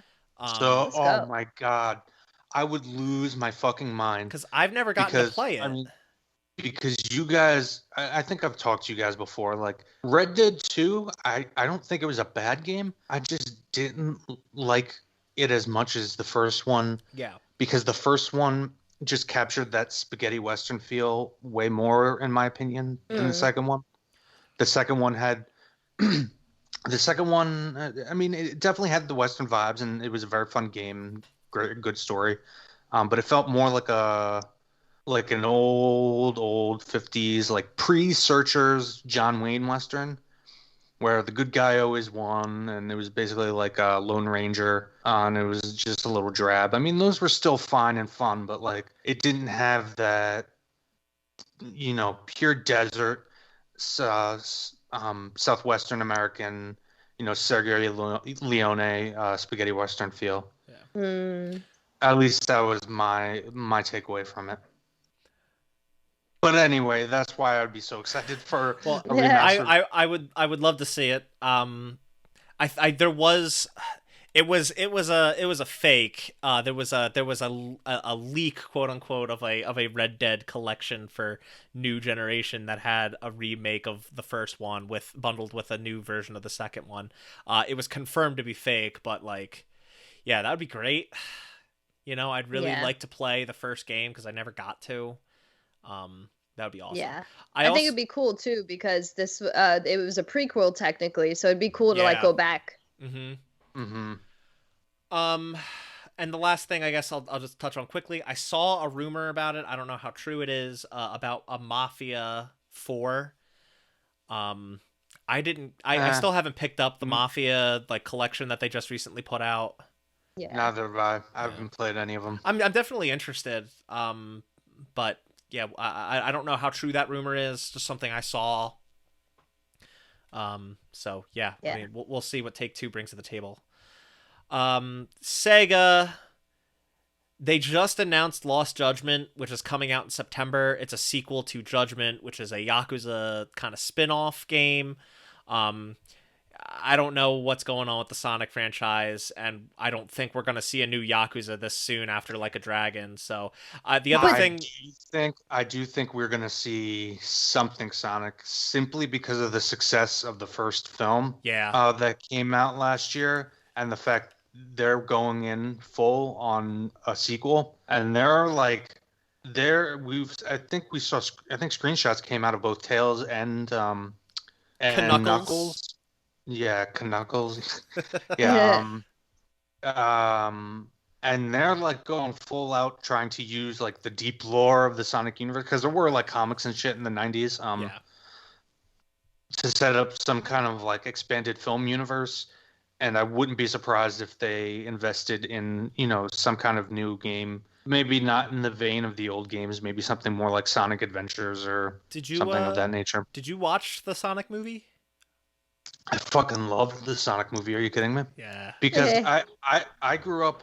My first gaming platform was Sega Genesis, dude. Man. Sonic was my first game ever. Delaila, Sonic and Golden Axe. Did you see the movie, Delaila? Yeah, and I really liked it, especially because it was nice to see Jim Carrey in true form. Yes. I like Jim Carrey as a dramatic actor, but he did do a good job as Robotnik. I really liked that movie too. I'm looking forward to the sequel. Yeah. I think what we're gonna see from Sega is more House of the Dead because I think that they announced that it was going to come to. Sorry, I just thought about it while we were recording. I didn't. You asked us to review the notes. That's fine. That's fine. I thought of something from Sega after the fact too, and that's technically Atlas is a subsidiary of Sega, and Atlas is supposed to finally be putting out Shin Megami Tensei 5, which they was brought up last year sometime. Or was it earlier this year? I already can't remember. The past year is blending together so much. But point is, I think we'll finally, get maybe a more like fleshed out trailer of that, because I feel like we haven't really seen much of that game, and it's finally supposed to be coming out soon-ish. Yeah. So yeah, I think that's a possibility. I agree with you, Jason. I think if they're going to lean more into the Sonic film, probably makes sense to get a video game, a Sonic-centric video game out there again. So yeah, I think that's all we really have to say about Sega. So let's move on to Capcom before we get to the real big meat and potatoes. So I put Dragon's Dogma on here, and I think maybe we'll see a new Dragon's Dogma thing, because there's a Netflix show that's either coming out or is out, which is just, it's such a strange property to suddenly get like a show adaptation if like a game isn't following it some way, you know? Right. But then again, we've gotten a really successful Castlevania show, and it's not like Konami's really done anything with the Castlevania. Well, that's a big different. Yeah, a little bit of a different situation. I don't want to compare Capcom to Konami, but I'm sure there are plenty of Castlevania pachinko machines. Yeah. Fun fact: Konami was supposed to be participating in E3 and dropped out maybe 2 weeks ago. Because the timing just wasn't right for what they have to show. Okay. Which tells me that the long-rumored Silent Hill probably isn't getting revealed, and I am just getting so fucking tired of waiting on that game. There's a lot of rumors about what's going on with Konami. Yeah, I know. But there may or may not be a massive bidding war going on. Yeah, but I just want Silent Hill. Fuck, I just want Silent Hill. As long as they do it right, I really want a new Silent Hill. But anyway, back to Capcom. So yeah, Dragon's Dogma, I bring that up just because of that Netflix show. I think it's possible. I tried the demo for Dragon's Dogma when it originally came out, and I wasn't really into it. But I've heard, it's a pretty competent... When it actually came out and got its, what was it, Dark Arisen, I think, expansion, It was really well received, so maybe I should give that another shot someday. Monster Hunter just came out with Monster Hunter Rise. Yeah, which Rise. Is super so maybe popular. We see an expansion. I don't know, if we anything. do have Monster Hunter Stories. I think 2 is the next one. Is the next game that's supposed to come out. That's scheduled for July. So we'll probably see something more of that. But I just thought of this. I just thought of this because it's not on the list. But honestly, more than anything that's on this list, when was the last time we saw anything Street Fighter? Yeah. Yeah, what was the last one? Street Fighter. It was Street Fighter 5, I think, right? 5 something edition. Yeah. So yeah, the Champion edition for that came out in February 2020, so last year. But the game proper came out in 2016. So, yeah, maybe we're due for a new Street Fighter. But I don't know enough about that game or that community to know if that's even desirable, if that's even right. The two, or the big one. I don't think we're gonna see anything for Pragmata. Because I think that game we will. Yeah. Because in the Capcom Presents, they showed some of it. So I think they're like trying to get people interested. Unless they wait for another Capcom event to show it. I think that this year, Capcom, I mean, they already kind of have. They want to really lean into and focus on Resident Evil. And I wouldn't be surprised if we got another game reveal for Resident Evil by the end of the year. If not E3. The question is, a remake? I mean, it would have to be a remake, wouldn't it? So yeah, and there was a big Capcom leak that seemed to suggest that there's possibly a Resident Evil Outbreak coming out, which would make a lot of hardcore Resident Evil fans really happy. We got Outbreak and Outbreak 2 for the PS2, and those were really beloved games. And instead of getting, Project Reverse or Resident Evil Reverse, and even with Resident Evil 3 getting Resident Evil Resistance, you know, I think a lot more people would rather have an Outbreak type game rather than those. So maybe that could be, if the leak it really is true, maybe that could be coming sometime soon. Yeah, man. Because I agree with you. I think there's definitely going to be something Resident Evil. I mean, Resident Evil 8 just came out 4 days ago, and it's already hit 3 million copies. Yeah. So copies shipped. That shipped. Yeah. So that is, I think it's safe to say that Resident Evil has become their flagship property. Even more like back in the day, you could say maybe like Street Fighter, but Resident Evil has kind of become their mainstay. It is their highest selling franchise. Yeah. So, and especially with kind of the home run streak they've been on with it.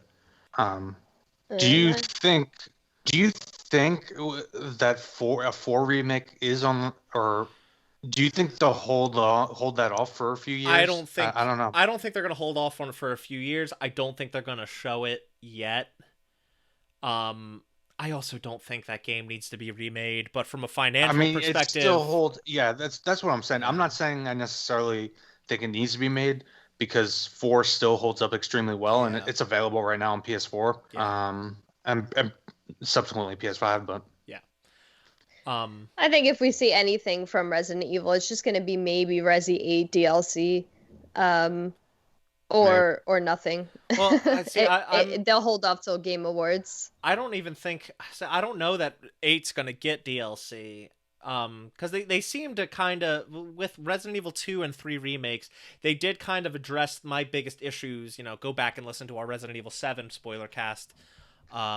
To hear more about this, but like it really does seem like they fixed the issues that I had with Resident Evil 7 in terms of the game proper not really having any extra material, and they kind of just released that. Yeah. Well, it had plenty of replayability, but that's all that was there. It just didn't really have any of that, any bonus modes, anything else to do, and they kind of added all that in as DLC. Village mercenaries. Village does have something else to do. I don't know that they need to add much more, but maybe they will. Who knows? We did get free DLC with Resident Evil 2, so if they're gonna go down the DLC route, I should hope that it'll be free content, but we'll see. Yeah. Okay. It's time. It's time for the big 3 / kind of 4. We'll talk about that when we get to Microsoft, but let's talk about Nintendo first. Mm-hmm. We haven't seen.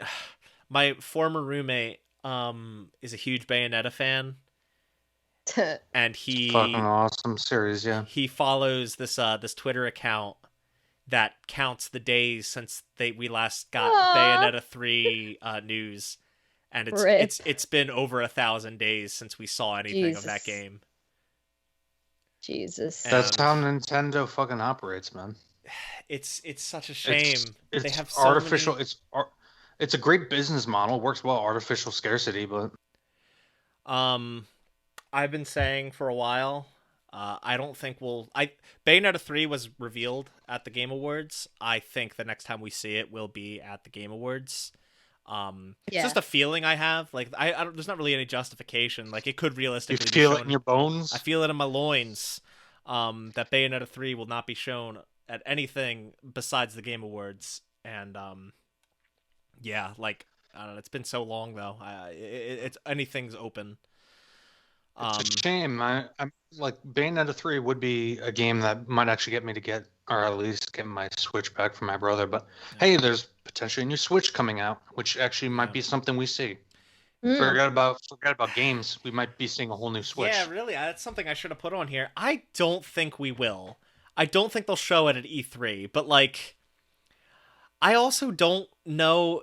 The rumor was that was gonna come out in extremely limited quantities, and I don't see why they would do that, because they're just gonna run into the same artificial scarcity. But it's gonna cause the same problem. It's gonna cause the same problem that the PS5 and Series X are already causing, which is scalpers just snagging them up and selling them at inflated costs, and like that doesn't really help Nintendo.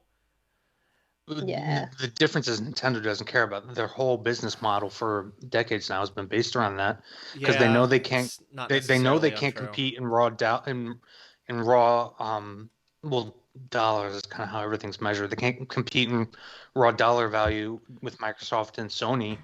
And Nintendo is just a game company. It's very different from the way Microsoft and Sony operate. I just I don't know. I don't if the rumor that they're going to put it out in extremely limited quantities is true. I don't see the point of putting it out at all, you know? I don't even with Nintendo being the way Nintendo is, To be it just honest, doesn't I make don't think sense. that part would. If any of that rumor is true, I don't think that part is true. Okay. I I Yeah. Okay. I don't think they would do that with the console, but Yeah, and it maybe just doesn't make it sense wouldn't be to. beyond them. Mhm. Um we did recently get a reveal of a game called Game Builder Garage. I haven't actually looked at this yet, but the concept sounds really cool. Um, it's like a little. It's kind of like Dreams. It's like a little mini game engine where you can build your Yeah, own games and stuff. I used to play around with RPG Maker. Like those kinds of things are fun. Yeah, I think it's a cool idea. And I mean, in a time where lots of games are getting delayed or pushed off or not coming out, it's like, well, here's a tool. Make your own game. Um, Pretty cool. Uh, Breath of the Wild 2. Nah. They're Yeah, not going to say anything no. again. Again, Well, I think I think we are going to get another Switch, and if that's the case, that's going to be the flagship title.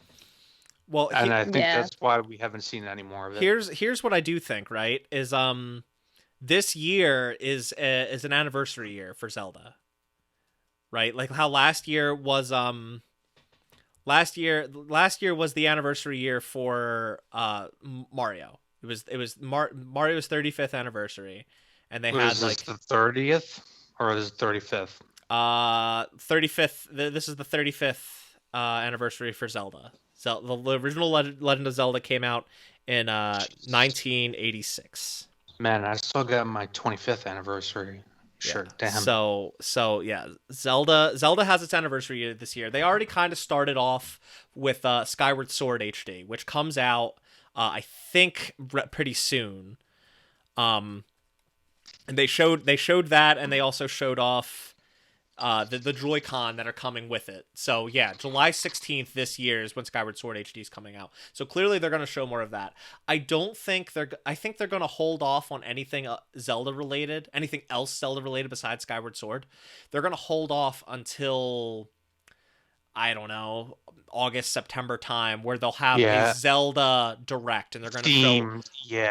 Because that's what they did think with Mario, E3 right? Yeah, That's I what don't they did think with E3 Mario. is the place. We got a specific Mario Direct that revealed Super Mario 3D World plus Bowser's Fury, the Mario Kart Live Circuit, the toy kart game that they released, the all the pin sets and whatnot, the Game and Watch, the Mario Game and Watch, all the Mario stuff was in that Direct, and I think they'll do the same thing with Zelda, and they'll probably have, I don't know, I want to say like an N64 collection that has Ocarina and Majora's Mask for Switch. I want to say Twilight Princess. I think they might go after Wind Waker next. Rather than a collection, here's a thought, and then again, it's something that's not on here, but I just thought of this. You think they would announce an N64 classic? Oh, no. I don't. I want them to. I think what I think would come sooner, not even a classic mini console or something. I think a Nintendo Switch Online Game Boy emulator, kind of like how we have the NES and the SNES collections on Nintendo Switch Online. They really need to start, because they're running out of games to put on those, right? Like, it's gotten to the point where they're pushing out like really niche titles that no one really knows or remembers, or even are really bad NES games or SNES games. They need to, if they're going to keep adding to that service, they need to start adding to that service, and more than just finding niche titles to add onto it. So a Game Boy and Game Boy Color app that has a bunch of Game Boy and Game Boy Color games. I mean, hell, think of what they could do if they decided to throw Pokemon on there. Right, the You know? original red blue. If you could just get a Nintendo Switch Online subscription and then have the ability to play the original Pokemons on your Switch, holy shit, that would probably get a ton of new subscribers. Yeah. So yeah, I think sooner than an N64 Classic, as much as I'd love to see that, because I love the NES and the SNES Classic even more so, even though they have less games, I like those more than the apps on your Switch, just because they look cool. I think a Game Boy class or a Game Boy app for a Nintendo Switch Online is more likely. Or maybe they'll just skip and ignore the Game Boys altogether and just go straight for N64 on there. I think that's where they want to focus now, is bolstering Nintendo Switch Online. Yeah. But okay, I think we agree. Not really much more Zelda until later this year. Yeah. What about Metroid Prime? No. Nah. I wouldn't be surprised if we don't see Metroid Prime ever again. Same as like Star Fox. Like, jeez. There's such abused properties, and I fucking love them, and it makes me sad. I wouldn't mind if they ported over Samus Returns to the Switch. I think that would be cool if they do something with Metroid. Yeah, I never got to play Samus. I've never played a Metroid, you know? Samus Returns was really cool, except it was a remake of Metroid 2. And I was kind of like, well, what about a remake of Metroid, you know? I guess I gotta go play that on the NES.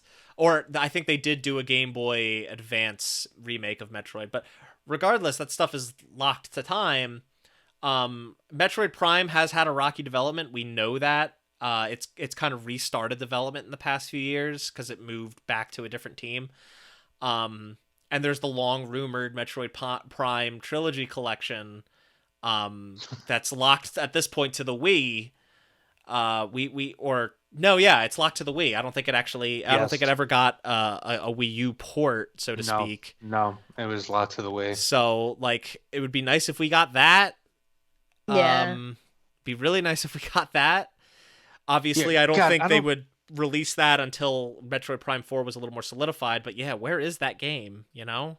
God, with the Wii,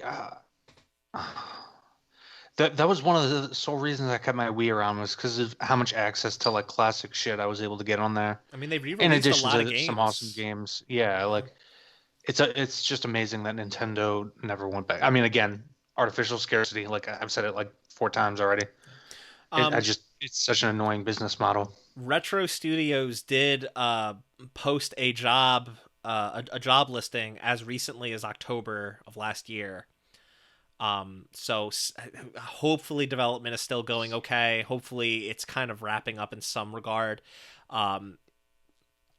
It restarted development under Retro in early 2019. So yeah, who knows when we'll see that game. But I don't think we're seeing it this year. A long time ago, I think it was Miyamoto, said that a new Pikmin game, was completed and ready to be released whenever.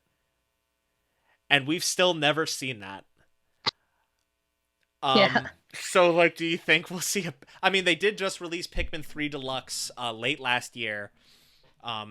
Pikmin, I should hope that they go. I actually plowed through the first 2 Pikmin before I stopped living with my former roommates, because they had them, and I didn't know if I'd ever get to play them once I stopped living with them, so I plowed through those games. They're enjoyable games, and I'd really like to pick up Pikmin 3, but do you think we'll see this supposedly ready Pikmin that's been ready for God knows how long? Do you think we'll actually see it? You know, you got to show something. Like, there's so much right now that's in the oven that they're not ready to show. Like, why not? Pikmin actually does make sense for the Switch. I mean, Pikmin 3 Deluxe, I think, was I mean, like all the Wii U games that were locked to the Wii U that are now getting ported to Switch, I mean, it's much more successful now that it's on the Switch. Mm-hmm. So, I'd like to. I'd love to see it. I gotta be honest with you. I'm having a hard time figuring out what the hell Nintendo's doing, just because. Yeah, no, That's- I agree with. I feel I like agree with they Delilah. are the wildest of wild cards. It's just so hard to predict what the hell they're thinking, what the hell's going on with them. Yeah. Like I was just lamenting about Star Fox, but for all I know, like they could fucking announce an awesome looking Star Fox game at this E3. Who knows? Yeah. Star Fox. The last one we got was Zero, Oh God. which I think was co-developed by Platinum Games. Yes, it was for the Wii U. Oh God. Mario Golf Super Rush is supposed to come out a couple weeks after E3, June 25th. So we'll probably get a lot of new footage for that. New Mario Golf game. Again, I haven't played a Mario Golf game, but I hear they're a lot of fun. So we have Pokemon kind of always does their own thing, so I don't anticipate seeing what is it? Brilliant Diamond and Shining Pearl. We might like see a trailer, but something that's kind of already been out there. Like no new announcements about it. Yeah, I don't. Yeah. There's also that open world Pokemon game. Yeah, Pokemon Legends Arceus. Yeah. Yeah, which I think is a really cool concept, but the trailer they showed looked like it was running on. I don't know if you guys really play it, but like Pokemon is still a really, really popular. It's probably one of their most popular, if not the most popular franchise they've got going on. And it's not even a Nintendo property, technically. It's totally its own company. I mean, that's kind of a testament to how popular it is and how successful it is. But that's kind of what I'm getting at is they kind of do their own thing typically. So I don't see a Pokemon thing showing up at E3 at least. Right. Not much. Yeah, because we just had a Pokemon Direct recently. Yeah, and that's typically what they tend to do. No More Heroes 3, I think, is ramping up for release. That is coming out on August 27th. So we'll see a trailer. Probably see more of that. I know they just recently put out the first 2 on Switch. Thank God. 2 other games that were locked to the Wii. I actually bought the limited run physicals for both of those games. So looking forward to that. Splatoon 3, I highly doubt we'll see. Yeah.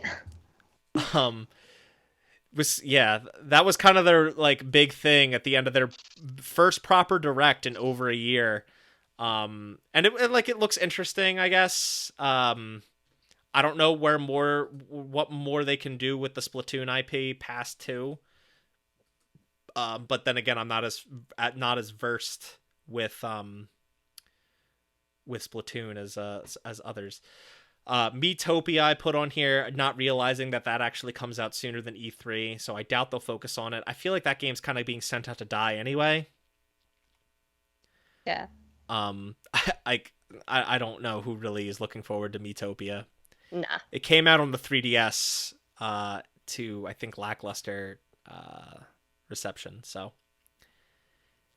yeah, I don't know. Yeah, overall I just don't think Nintendo I think they're gonna try, like you said, Mark, they're kind of doing their own thing, and any huge announcements Nintendo's gonna make, I think is gonna be relegated to their own proprietary directs or whatever, what have you. Yeah, well, at least their biggest things. It makes it tough to know what they're going to focus on. I think we can safely say one thing that they'll probably show, and that's probably the next Smash character. Oh, God. Because I think they still have... I can't even get excited for that shit anymore. It's also really hard to like even guess like accurately. I thought the Sephiroth announcement at the Game Awards was hype as hell. I thought that was so cool. As soon as the first note of One Winged Angel played, I started screaming. To which Katie was like terrified and just looked at me. She's like, "Are you okay?" I lost my mind. Like that was such a cool reveal, and that's kind of like the Smash Brothers thing, right? Is they handle these reveals really well. Even with with the Xenoblade waifus, I can't remember their names already. Pyrrha and Mithra. I Yeah. haven't. I haven't with all these like guest characters, these non-Nintendo characters. Like I don't know. The last time I was excited for one of those was Solid Snake in what was it? Brawl. Um, Brawl. Yeah, Wow, that was a long time ago. exact. That's my point. Yeah. Exactly. I feel It's like kind of I feel like it's hokey now.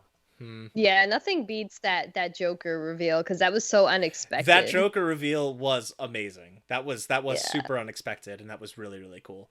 On the current Challenger Pass, um, there are two more slots left. So we've got two more Smash characters that are guaranteed to come out. Yeah, your guys' guess is as good as mine. To give you and the audience some context, this latest Fighter Pass, we have had an Arms character, Steve from Minecraft, Sephiroth from Final Fantasy, and Pyra and Mithra from Xenoblade Chronicles.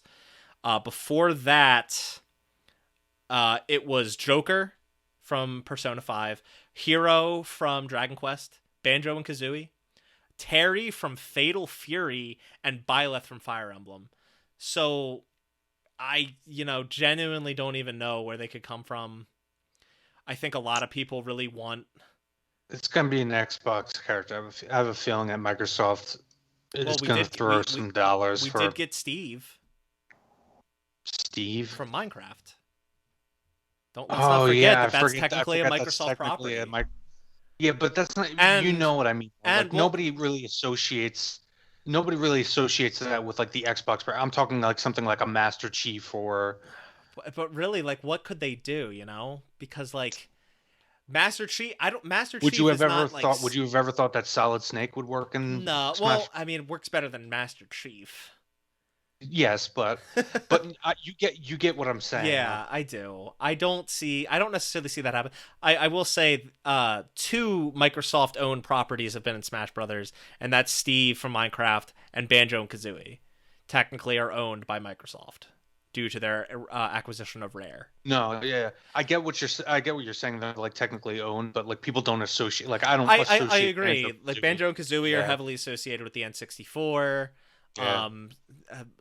Minecraft, Steve and Alex are heavily associated with fucking everything. Minecraft is just everywhere, Yeah. But Exactly.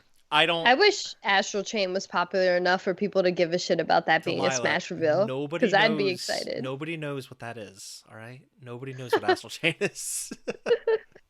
I know what it is. I just have never played it. I'm just kidding. Yeah. Yeah. So I don't know. I think a lot of people are really hoping that you'll roll your eyes at this. I think a lot of people are hoping that Sora will be the next Smash character. I wouldn't doubt it. But I also think that like if Sora is would it be Sora? Would it be Sora and which Ansem would it be? God, here we go.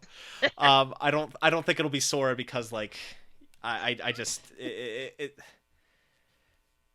how do you dance around Disney? Kingdom Hearts is very owned by Disney at this point, and I don't see it happening. But okay, I think we need to move on from Nintendo. Let's move on to Microsoft. I put a bunch of titles here. I don't think we need to talk about all of them. So let's just talk about most of them, I guess. Avowed. That's Obsidian's new fantasy RPG. That was the first person one, right? Yeah. Or at least I don't think we see anything from that. Yeah, I kind of don't either. To make this hype, we need to focus on Halo. We need to focus on Fable. Yeah, but I don't think we're not going to see anything from Fable. I don't think we're going to see Fable. Yeah. Yeah, we're not going to see Fable. We're not going to see Avowed. We're going to see Halo Infinite. They almost have to show a Halo Infinite. No, they 100% have to. The games I think they're going to focus on, weirdly, I think they'll focus on Everwild because that game's been in development for so long, and I still feel like we know nothing about it. Yeah. So I think Everwild we'll definitely see. Grounded, Obsidian's other game, it's been in early access for a long time. Oh yeah. I think we'll finally get like a more solidified release. Halo Infinite 100%. That game was supposed to be their flagship launch title. Yeah. And obviously wasn't. They need to show it. It's not even like an option for them, no matter how shitty it looks like. Yeah. I mean, I'm not saying it does look shitty. I'm just saying, like, even if they don't want to show it, they have to. Microsoft Flight Simulator came out for PC. It's supposed to come to Xbox. I don't think they have to show much of it or show it at all. If they're adding something new and cool for the Xbox version, they'll probably feature that, but I don't have many expectations for it. Another one that 100% we'll see is Forza. Oh, that's probably. Yeah. Here's my question. What really matters is Microsoft and Bethesda gonna like join? Like, is Bethesda gonna be? Yeah. Bethesda is going to take this, because I don't think Microsoft proper has much to show aside from Halo and Forza. I do think that Bethesda will take the center stage, especially because as we get into it, I think Bethesda has a big reveal this year. Yeah. And Bethesda, I just so you guys know, I split Bethesda off of Microsoft in our notes just because Bethesda has a lot of stuff that they're working on, and I thought it'd be easier to identify that stuff if I had them separate. Yeah, that's fine. But I do think a lot that will mostly be shown. Also, another thing about Bethesda is they have 2 games that they're that they're releasing that are published by Sony. I think those will just be on Sony's State of Play. No, exactly. That's what I'm saying. But I broke them up in the notes just for ease of view. But back to Microsoft, I don't think we'll see Perfect Dark. No. I think it's too early. I think that they showed that game too early. It was just a hype point for the Game Awards, but I don't think we'll see I don't think they even had anything really. I think it was just pre-production, and I think they were just showing it, like you said, for hype. Yeah. The three big things that I think Microsoft has to show from besides anything Bethesda related are Halo Infinite, Psychonauts 2, which is supposed to come out this year. Tim Schafer has reiterated that repeatedly, and I cannot fucking wait for it. And Senua's Saga Hellblade 2, which I thought was gonna be a launch title as well, but apparently, obviously it wasn't. And I feel like we haven't really seen anything of that game in a long time. Yeah, I mean, I whatever. Leave my personal thoughts. Creatively, I'm against having a sequel to Senua's Sacrifice. But it obviously I see why they're doing it. It's like it's an established name. It was a very popular game. Yeah, and it depends for good reason. It depends on what they do with it. I think the weakest part of Hellblade, I don't want to get into too much spoiler territory. I think the weakest part of Hellblade: Senua's Sacrifice was its ending. But I think everything else about that game was spectacular. Yeah, no. It's a spectacular experience. I mean, that's why they're using it as they're swinging their dick around with it. I mean, it's another medal on their jacket. But admittedly, I think maybe one day we should do a spoiler cast on that game, because that game I think is ripe for it. Yeah. It is. But what I was going to say was I do think that game is one of the few things, like you said, that they have that actually they can show something substantive. Yeah, at this point, I feel like they have to, because that game was revealed not this past Game Awards, but the Game Awards before that. So that would be the Game Awards CG.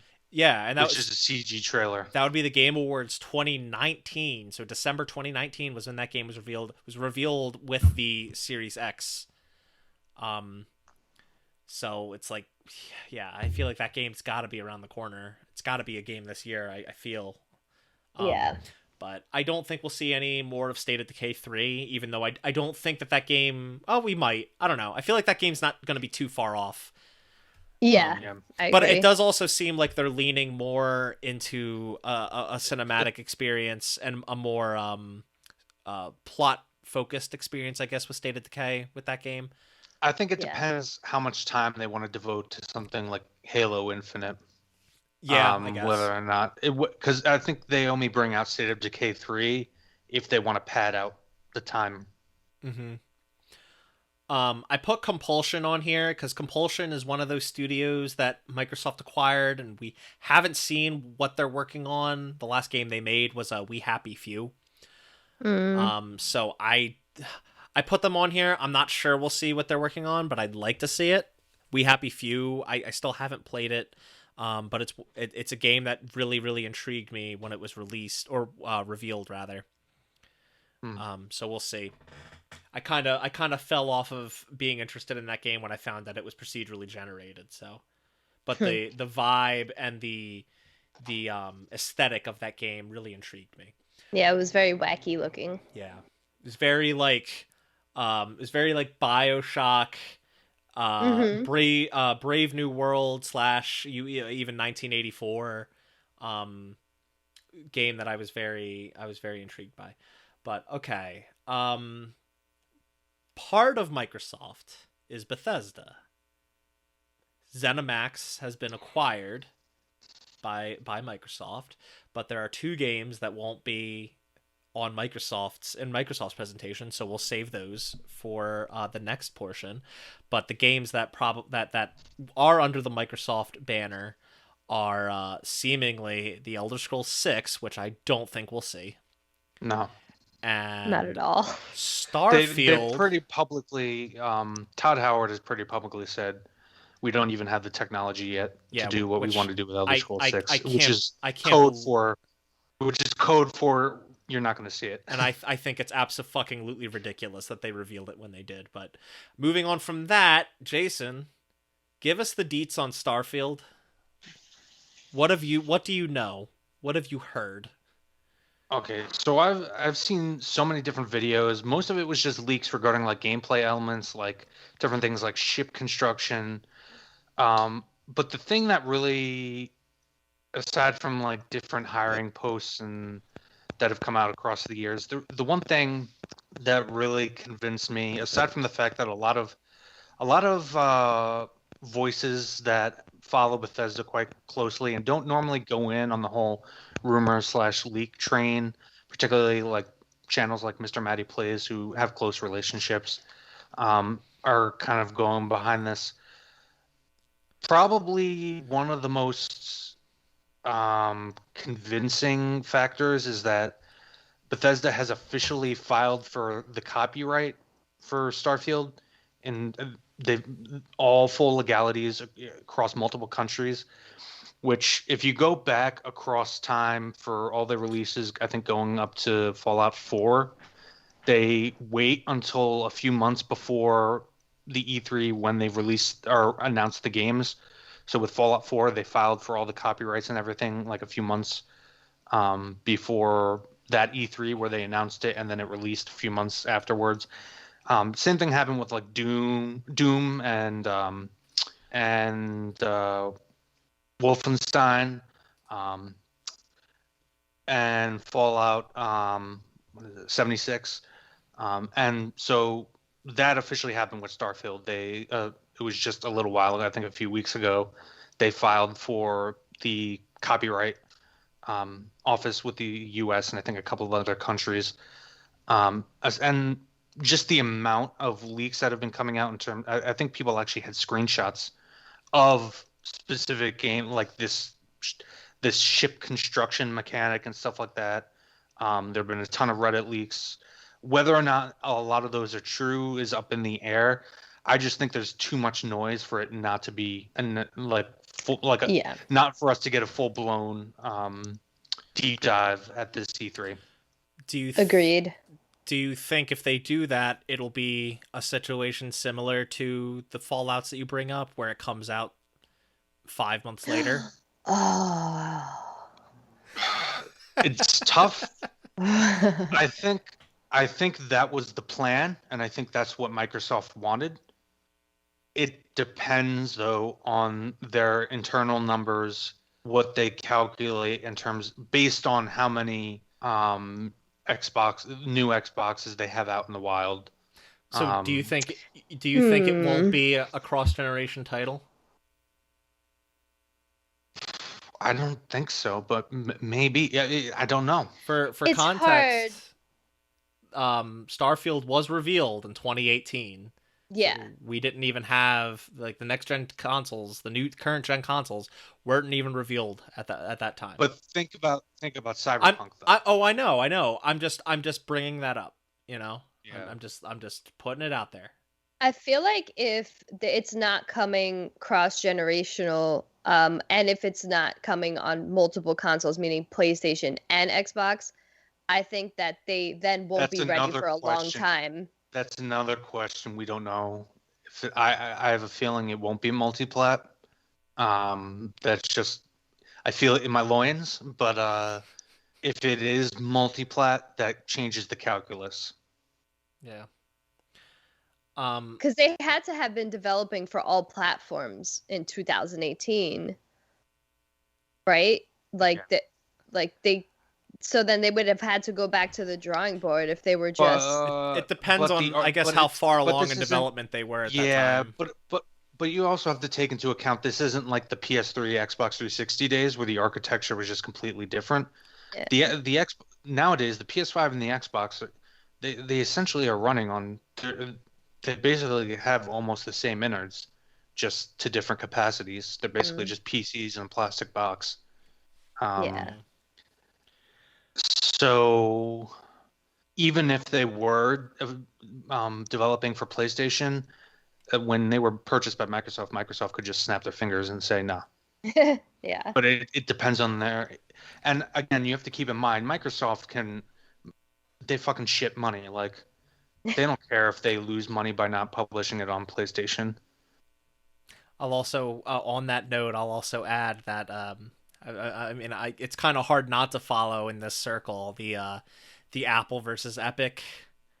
Yes. And it came out that Microsoft has never turned a profit on an Xbox.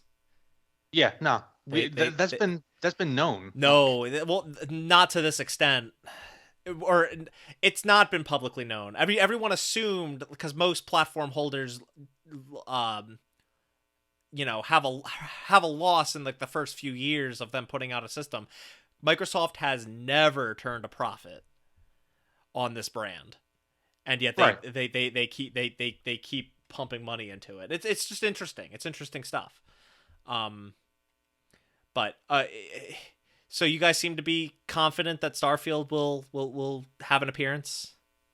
I think they need to. I mean, they don't need to, but I think it would be unwise not to at this point. You guys have more confidence than I do, because I don't think we're gonna see shit for that game. I feel like if they don't talk about Starfield or Elder Scrolls, in which case I think Starfield's more realistic, people are just gonna be like, well, what good is this acquisition? Like, why did you pay so much if you have like nothing to show for it? I mean, that's a fair point. That is a fair point. I think you got to keep in mind, especially with the attitude towards Halo these days and the reaction to Halo Infinite. Halo is no longer Microsoft's big gun.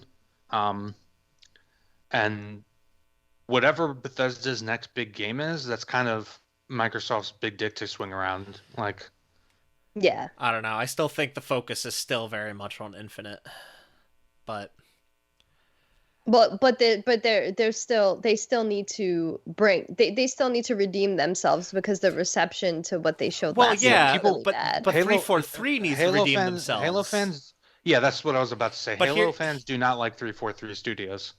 Yeah, and here's the thing, right? Like, they have no choice. They have to focus on Halo Infinite. I don't see them focusing on too like space sci-fi centric IP in the same conference, right? In the same presentation. I don't see them focusing Halo Infinite and Starfield. I'm sure they're different. I don't think that Bethesda will be presenting like in the Microsoft You think conference. Bethesda will have you think they'll still have their independence in terms of presentation? If I'm Microsoft, I let Todd Howard have his own stage, because that's where Todd Howard excels. Okay. Interesting. That's really interesting. I think Todd Howard just might come out during the Microsoft presentation. Yeah, that's what I envision, is him having his own talking head during the Microsoft's thing, and to bolster that presentation, you know? It depends on how much they're going to talk about the game. Like, Yeah, I if they're guess just so. if it's just going to be brief, then yes, I could see But it that's just being but on the but Microsoft stage. But if it's going to be like a Fallout 4 reveal where they spend like an hour going over everything, then it's yeah, its but own I stage. guess that's what I'm getting at is I don't see them I don't see them spending a whole lot of time on two space sci-fi IPs, two space Right. sci-fi games in the same presentation, and I don't think that they're going to put Bethesda on their own presentation when they would much rather have Bethesda bolster their singular presentation to really hammer home, "Hey, Bethesda's part of us now. They are one with us. They are one of our studios." Or That's a good point. all the Bethesda game studios, all the ZeniMax studios are part of us. Because it's not just Bethesda game studios, it's Machine Games, it's oh god, the Evil Within developer that's making Ghostwire. What the hell is their name? Um Oh wow, I don't know. I'm I blanking on it. forgot. Oh my Yeah, I god, forgot. totally blanking on that. But you know who I'm talking about. Arcane, Dishonored, and Deathloop. Like Well, these are here's the all. thing. Now that Microsoft owns all that, they can shift those studios around. They can put those studios on their own stage and just let Bethesda proper. So there's Bethesda or But here's the Bethesda slash ZeniMax, and there's Bethesda Softworks, which is but the here's the actual problem. developer. Bethesda Softworks doesn't have enough going on at just the game the game Well, that's developer why I'm to have their that's own why I'm thing. saying if they're gonna like do it like a Fallout 4 type presentation, you need your own stage for that. I don't agree, but I think Because that was like an hour plus long presentation. But um that's just my I take on. I get what you're saying, but I don't see it happening. Um, Okay. but It was Tango, by the way, that did Evil Within. Tango, Yeah. thank you so much. Jesus Christ, that was gonna drive me nuts. Um, all right. I think we need to. Oh, I guess my last three that I want to rapid fire. Do you think we'll see the Indiana Jones game? No. I feel like they need to show even a short little trailer, maybe. Okay, I could agree with that. If anything, to see like to get an idea of maybe where it takes place in the Indiana Jones canon, um, how they're handling the character because Exactly. Indiana Jones, you know, pretty intrinsically looks like Harrison Ford because he's always portrayed the character. So like, what are they doing about that? Yeah. Did they get That's gonna his? be interesting because Yeah, I have a feeling, do they have to pay residuals to Harrison Ford I for mean, his yeah, for his likeness? likeness, yeah, Yeah. absolutely. And how much does that jack up development cost? Jeez. Yeah, I don't know. That's an Um, interesting question. do you the pie in the sky? Do you think we'll see a new Quake? No. I wish, but I no. would love a And new if Quake. we did, it would be at QuakeCon, I guess probably. so. Well, they could do one of those things where it's like they like it's what they did with Doom Eternal. They reveal Doom Eternal and say, "Look forward to more at QuakeCon." So do they True. reveal a new Quake and say, "Look forward to more at QuakeCon"? You know, Yeah, it I feel could that's be like one of true. Doom those is more situations. mainstream though at this point. No, only now. Like Yeah, when I would say only now. before Yeah, that's what I Doom, said at this point. yeah, Oh, before okay, Doom, okay. what was it, 2016 came out? Yeah. Like I would see, here's the thing. Before the first reboot of Doom came out, I would have said the same exact thing about Doom. Like I would love if one came out, but it's not going to happen. So, it's very possible that a Quake could come out. Yeah. And I don't mean like Quake Champions. Like I want another like single player Quake game.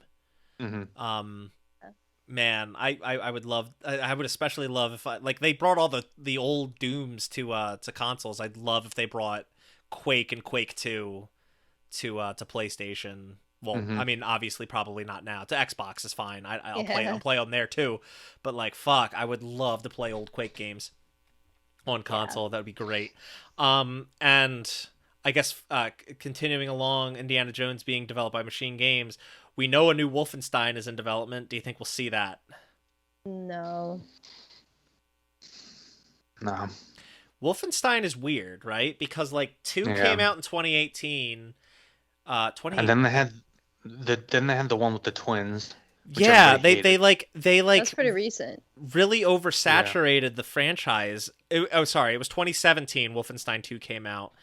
And then we got Youngblood, which Yeah, was that was the one with the twins. yeah, It and was that the Mhm. was RPG-ish one. 2019 and wasn't as well received. And we also got Cyberpilot, which was a VR game that I feel Well, like kind of just came out and to minimal that fanfare.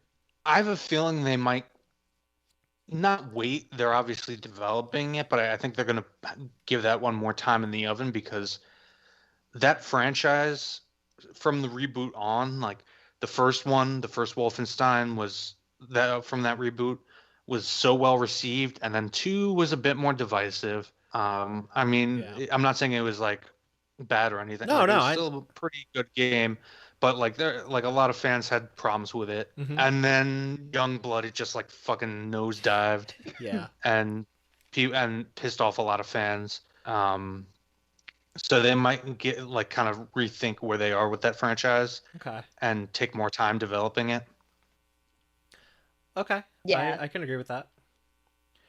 Bethesda was trying to dip their feet in the multiplayer space, and at the same time with like multiple IPs, Wolfenstein, Fallout, and it didn't work out. Although Yeah. Fallout, I hear, is having a resurgence. It has its community, you know. Yeah. But two other games that Bethesda has had in development aren't coming to Xbox, at least not right away.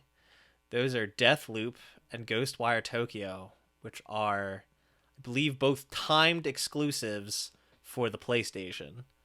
I think you see both of them on Sony's stage Deathloop. this year. Sorry. Yeah, go ahead. No, No, go Deathloop ahead. was supposed to be out this month and got delayed to September. And it's funny. That's a game that I'm really interested in, but until recently had no idea how it worked. And finally, they kind of showed a trailer semi recently that kind of explained it a little. Like they literally had like the game director on video and explained how the loop of the gameplay works. And I'm like, oh, I wish you would have shown me this like 2 years ago when you revealed this fucking thing, because now it makes so much sense and I'm so much more on board. I am looking forward to that game quite a bit. I don't really care much for Ghostwire Tokyo so far. I care for Ghostwire Tokyo for sure. Just the aesthetic. It reminds me of oh my god. Sorry, I'm blanking on the name. It's an anime. Maybe my god. Psychopaths? No, No? oh, Tokyo Ghoul. There we go. Oh, Tokyo Ghoul. Okay. I think I was thinking And- Tokyo Ghoul and the wrong anime came out. I'll probably end up checking unless like it absolutely bombs like in terms of reviews. I'll probably end up checking it out just because Tango Softworks, you know, their previous endeavors with fuck, The Evil you Within. literally just Evil Within. Yes, sorry, I was about to say Evil Dead, and then I'm like, no, that's fucking Here's the Sam thing. Raimi's movies. Evil Within, like I enjoyed the Evil Within. Like obviously they took a lot from because it was from the Shinji creator of the Resident Mikami. Evil series. Yeah. Shinji Mikami. It took a lot from Resident Evil, but I'm interested to see where they go with something potentially a little more original. Here's the thing: is I hated The Evil Within. I think that game sucks. No. I think The Evil Within 2 is like the biggest turnaround story in terms of that game. I think The Evil Within 2 is brilliant. I loved it. Loved it so much. So like for them to completely do a 180 for me with that franchise, like I definitely had an eye on Tango. Ghostwire Tokyo, it's one of those things where it's like I just don't know what it is. It doesn't really look. Yeah. It's supposed to be a horror game, but it doesn't really look scary. And you've got like this weird like hand signs kung fu thing going on in terms of how the combat works. And I just like I don't know. I'm just not interested in it so far. You're right. When I saw the trailer for it initially, I was interested, but then when they showed more on the game, I was like, this doesn't look like what I wanted it to be. Exactly. That's what happened with me. So I think I just need to see more and maybe get a better understanding to make or break it for me. I forgot about Yeah, we'll that see. downfall. We definitely haven't seen enough yet. I feel like. But I don't think we'll see any more Deathloop, by the way. I think I'm tired of seeing that game. We've already seen like I 5 think trailers. no, for I think we're Deathloop. gonna. You, I you think see we're. a trailer like every week. I think we're gonna see a new trailer though, but it won't be like a substantial one. I don't think it needs to be. But I think they need to reiterate that game is coming to their platform. And again, this is kind of my talking off point to get into Sony.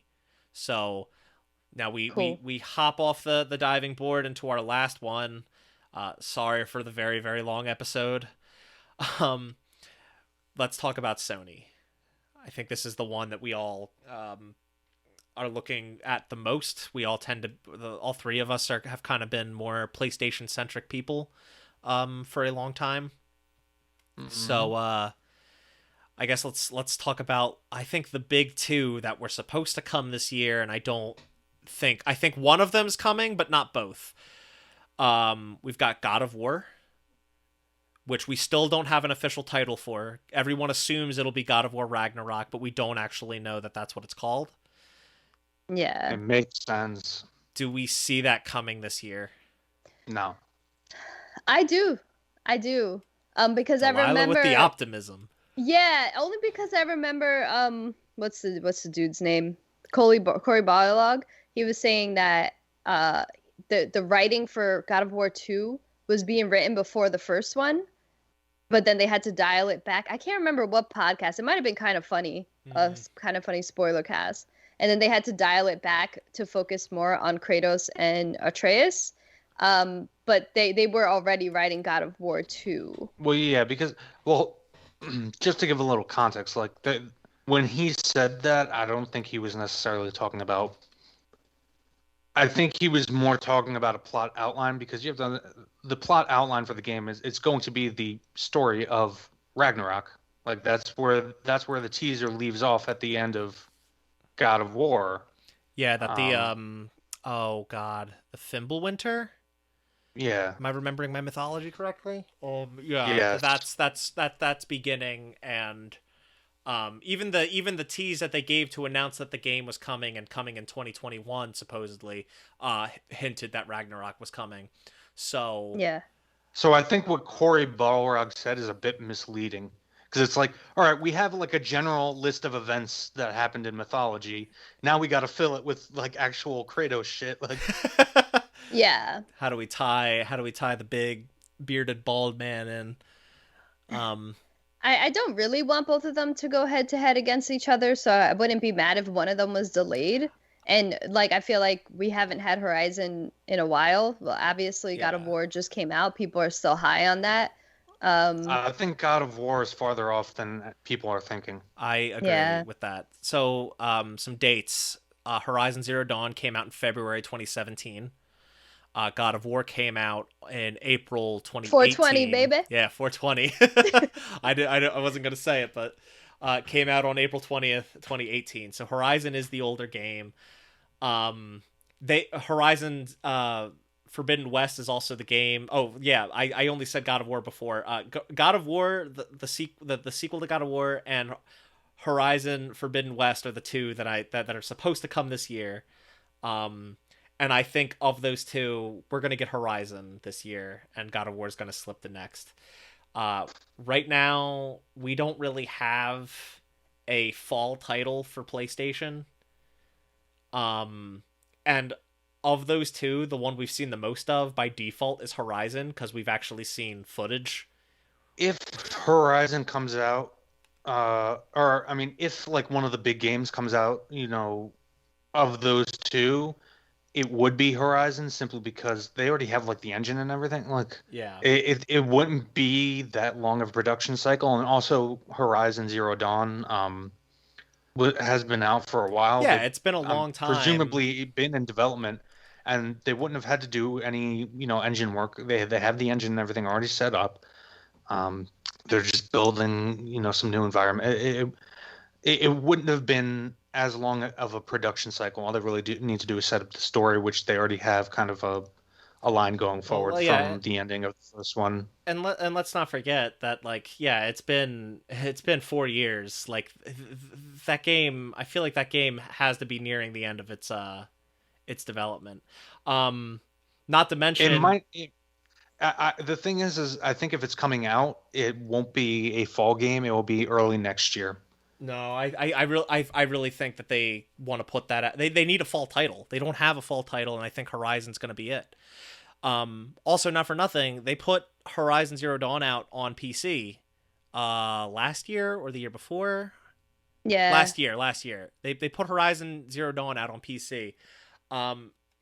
I think that was and also made Horizon Zero Dawn Complete Edition a free game for all PlayStation users as per the Play at Home initiative. Play at home, yeah. I think that they're really trying to get Horizon Zero Dawn in as many hands as possible. So exactly, that's the thing. As many hands as possible.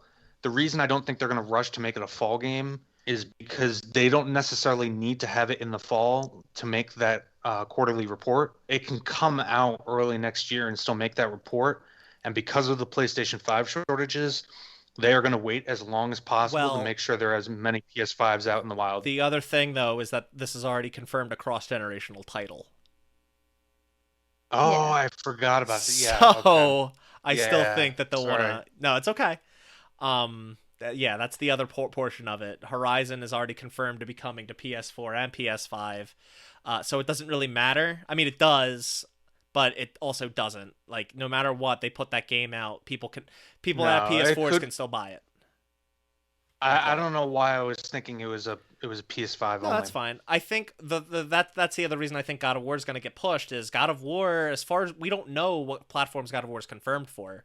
Yeah. We also only got a title screen. We didn't get anything of it.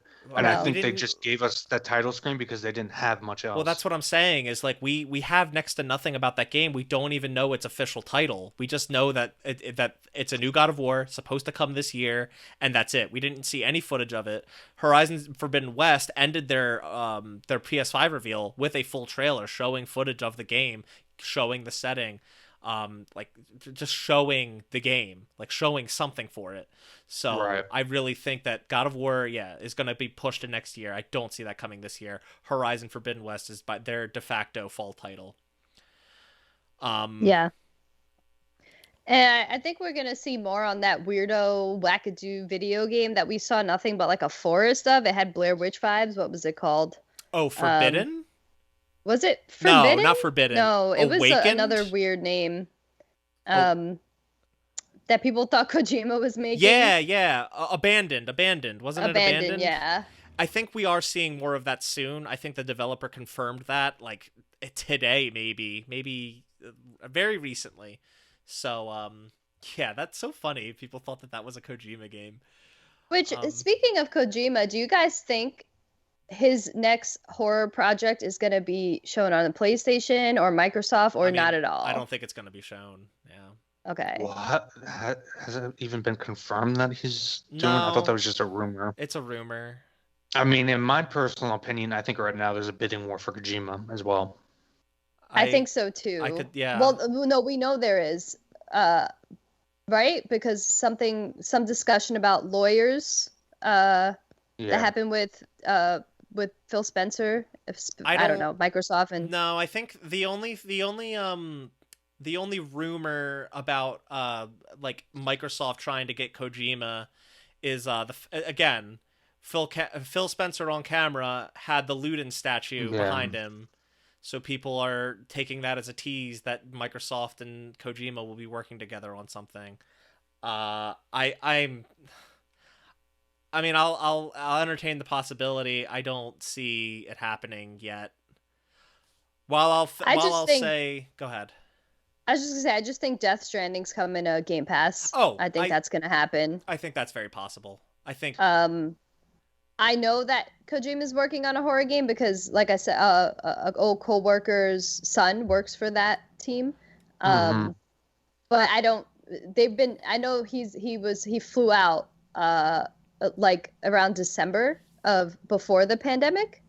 So it's been in development. I just don't know when they'll talk about it and like if it'll be on all platforms or just PlayStation temporarily. Yeah. I mean, I want to see it. Like I want to see a Kojima developed horror game. And it's something he's always wanted to do, right? The reason he worked on he was going to make Silent Hills, he's always wanted to make a Silent Hill game. Mhm. Yeah. So no longer being able to do that, like I would love to see a Kojima developed horror game. Um, who knows when we'll see it, if we'll see it, what have you. Um, Around E3 time, Ratchet and Clank will be out, so they might have something just saying like it's out. Um, Otherwise, I don't think we'll see Spider-Man, but I kind of think with the recent trademark renewal and a new trademark, I think we might see Sunset Overdrive. I hope so. And I want Insomniac to get the fuck away from Ratchet and Clank. and Not to say Ratchet and Clank's bad. I just think like we were talking about the other night. Like I think it's I just mean it's Insomniac needs to move on it's and a do something 20 different. it's almost a 20-year franchise for them, Yeah, it's been a long and like they're fun. It's just getting stale. I've They been need to move on. I don't think it's getting stale so much as it's changing for the worse. Like I've been a Ratchet and Clank fan since I was a kid. Ratchet and Clank was my first PS2 game, and I've somehow stuck with the. I feel like Ratchet and Clank is like that secret Kingdom Hearts for me, where like I always get the new one, but like I'm when I'm playing it, I realize I'm just not happy with it.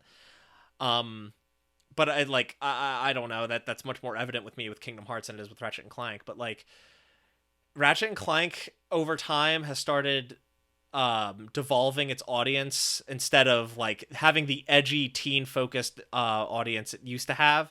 It's kind of gone much more kid focused, younger because audiences. they tried to do the whole movie thing. They started dumbing down the dialogue. It started before the movie though. It started with the PS3 games. That's fair. So the movie was definitely the I feel like the final nail in the coffin, and like Rift Apart is looking great. It looks really really good. I hope the writing is there. We'll see. But I think in terms of Insomniac, that game will already be out. I don't think we're ready to see Spider-Man yet. And Sunset Overdrive's trademark got renewed. Plus a trademark for, I believe it was Sunset Apocalypse. So I'm thinking we might see an announcement of like a remaster of Sunset Overdrive coming for the first time to PlayStation, plus a sequel. Yeah. There's no reason not to do that. Insomniac is kind of at the top of their game right now. Yeah.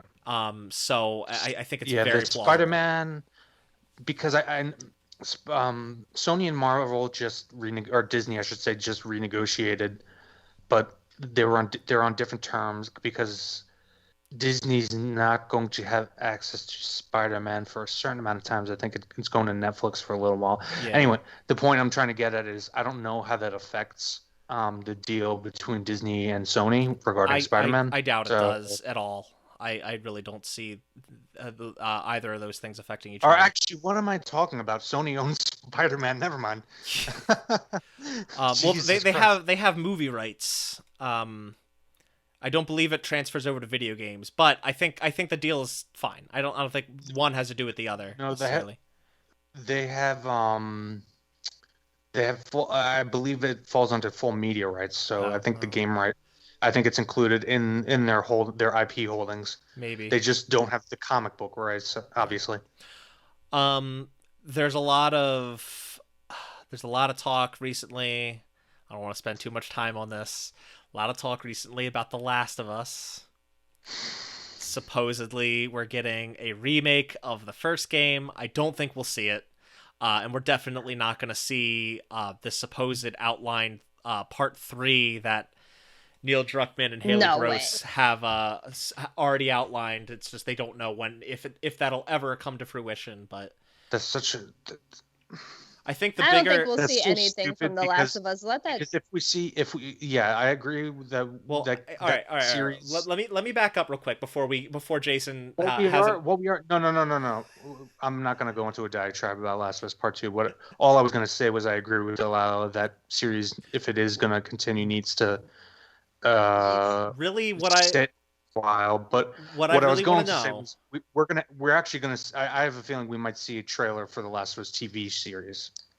Which I don't think so. I know I know it sounds weird, but I wouldn't be surprised if they did it just Oh, because they don't no. have much else. That would be so bad. No, I don't want that. Because No. Sony's going for this multimedia thing, like Yeah, but like the same with Uncharted. Like, no, I don't want that. I hope that doesn't happen. No, I don't want, dude, I don't want it either, but I wouldn't be surprised if we saw it. what I think we will see is a PS5 enhanced version of Part 2 and Factions, because they're supposedly working on Factions multiplayer. Probably time to put that out there, you know? That's all I would want to see, honestly. I agree. I just, if anything. yeah. I agree. I don't think we're gonna see Factions. Supposedly they've been working on it. Yeah. We'll see. All right. The last. I don't think wherever if I was a betting man, I'd say we're never going to see Factions. But all right. The last few things. Do you think there's been lots of talk about some studio, you know, whether it's Naughty Dog, whether it's Bend, whether it's some hidden studio somewhere in Santa Monica. Lots of talks about a new Uncharted in development. Do you think we'll see a new Uncharted? No, not here. But they said that Bend was kind of being forced to work with Naughty Dog on a new Uncharted. Yeah. Well, that's part of Schrier's report. We don't know if that's true. Yeah. One way or the other. Like, there's lots of talks that came out of that article between a lot of people. And we don't know how much of that has changed, how much of that was speculative, if they had even started work on these projects. Yeah. Because also keep in mind there were rumors about Naughty Dog going during the development, like towards the end of the development of Last of Us 2, there were rumors about including concept art supposedly, sorry, of a new IP, like a fantasy IP. It was very Celtic looking, which honestly I would fall to my knees if that's what they ended up doing. But but I don't know. Given the bad reaction, the bad PR they got off of all that, even if they are working on like a Last of Us or Uncharted remaster or something, I don't know if they would show it here. Okay. No, if they're gonna show a remastered, let's see Sucker Punch do Infamous. Oh my god. Yes. Yeah, it's really criminal that the first two Infamous games are locked on the PS3. God, I would love to play Infamous 2 like touched up and on modern hardware. That would be awesome. Guerrilla Games is rumored to be working on something else other than Horizon. I hope so, yeah. I would love to see a new Killzone, but I kind of doubt we'll ever see that franchise again, cynically. Yeah. Unfortunately. Yeah.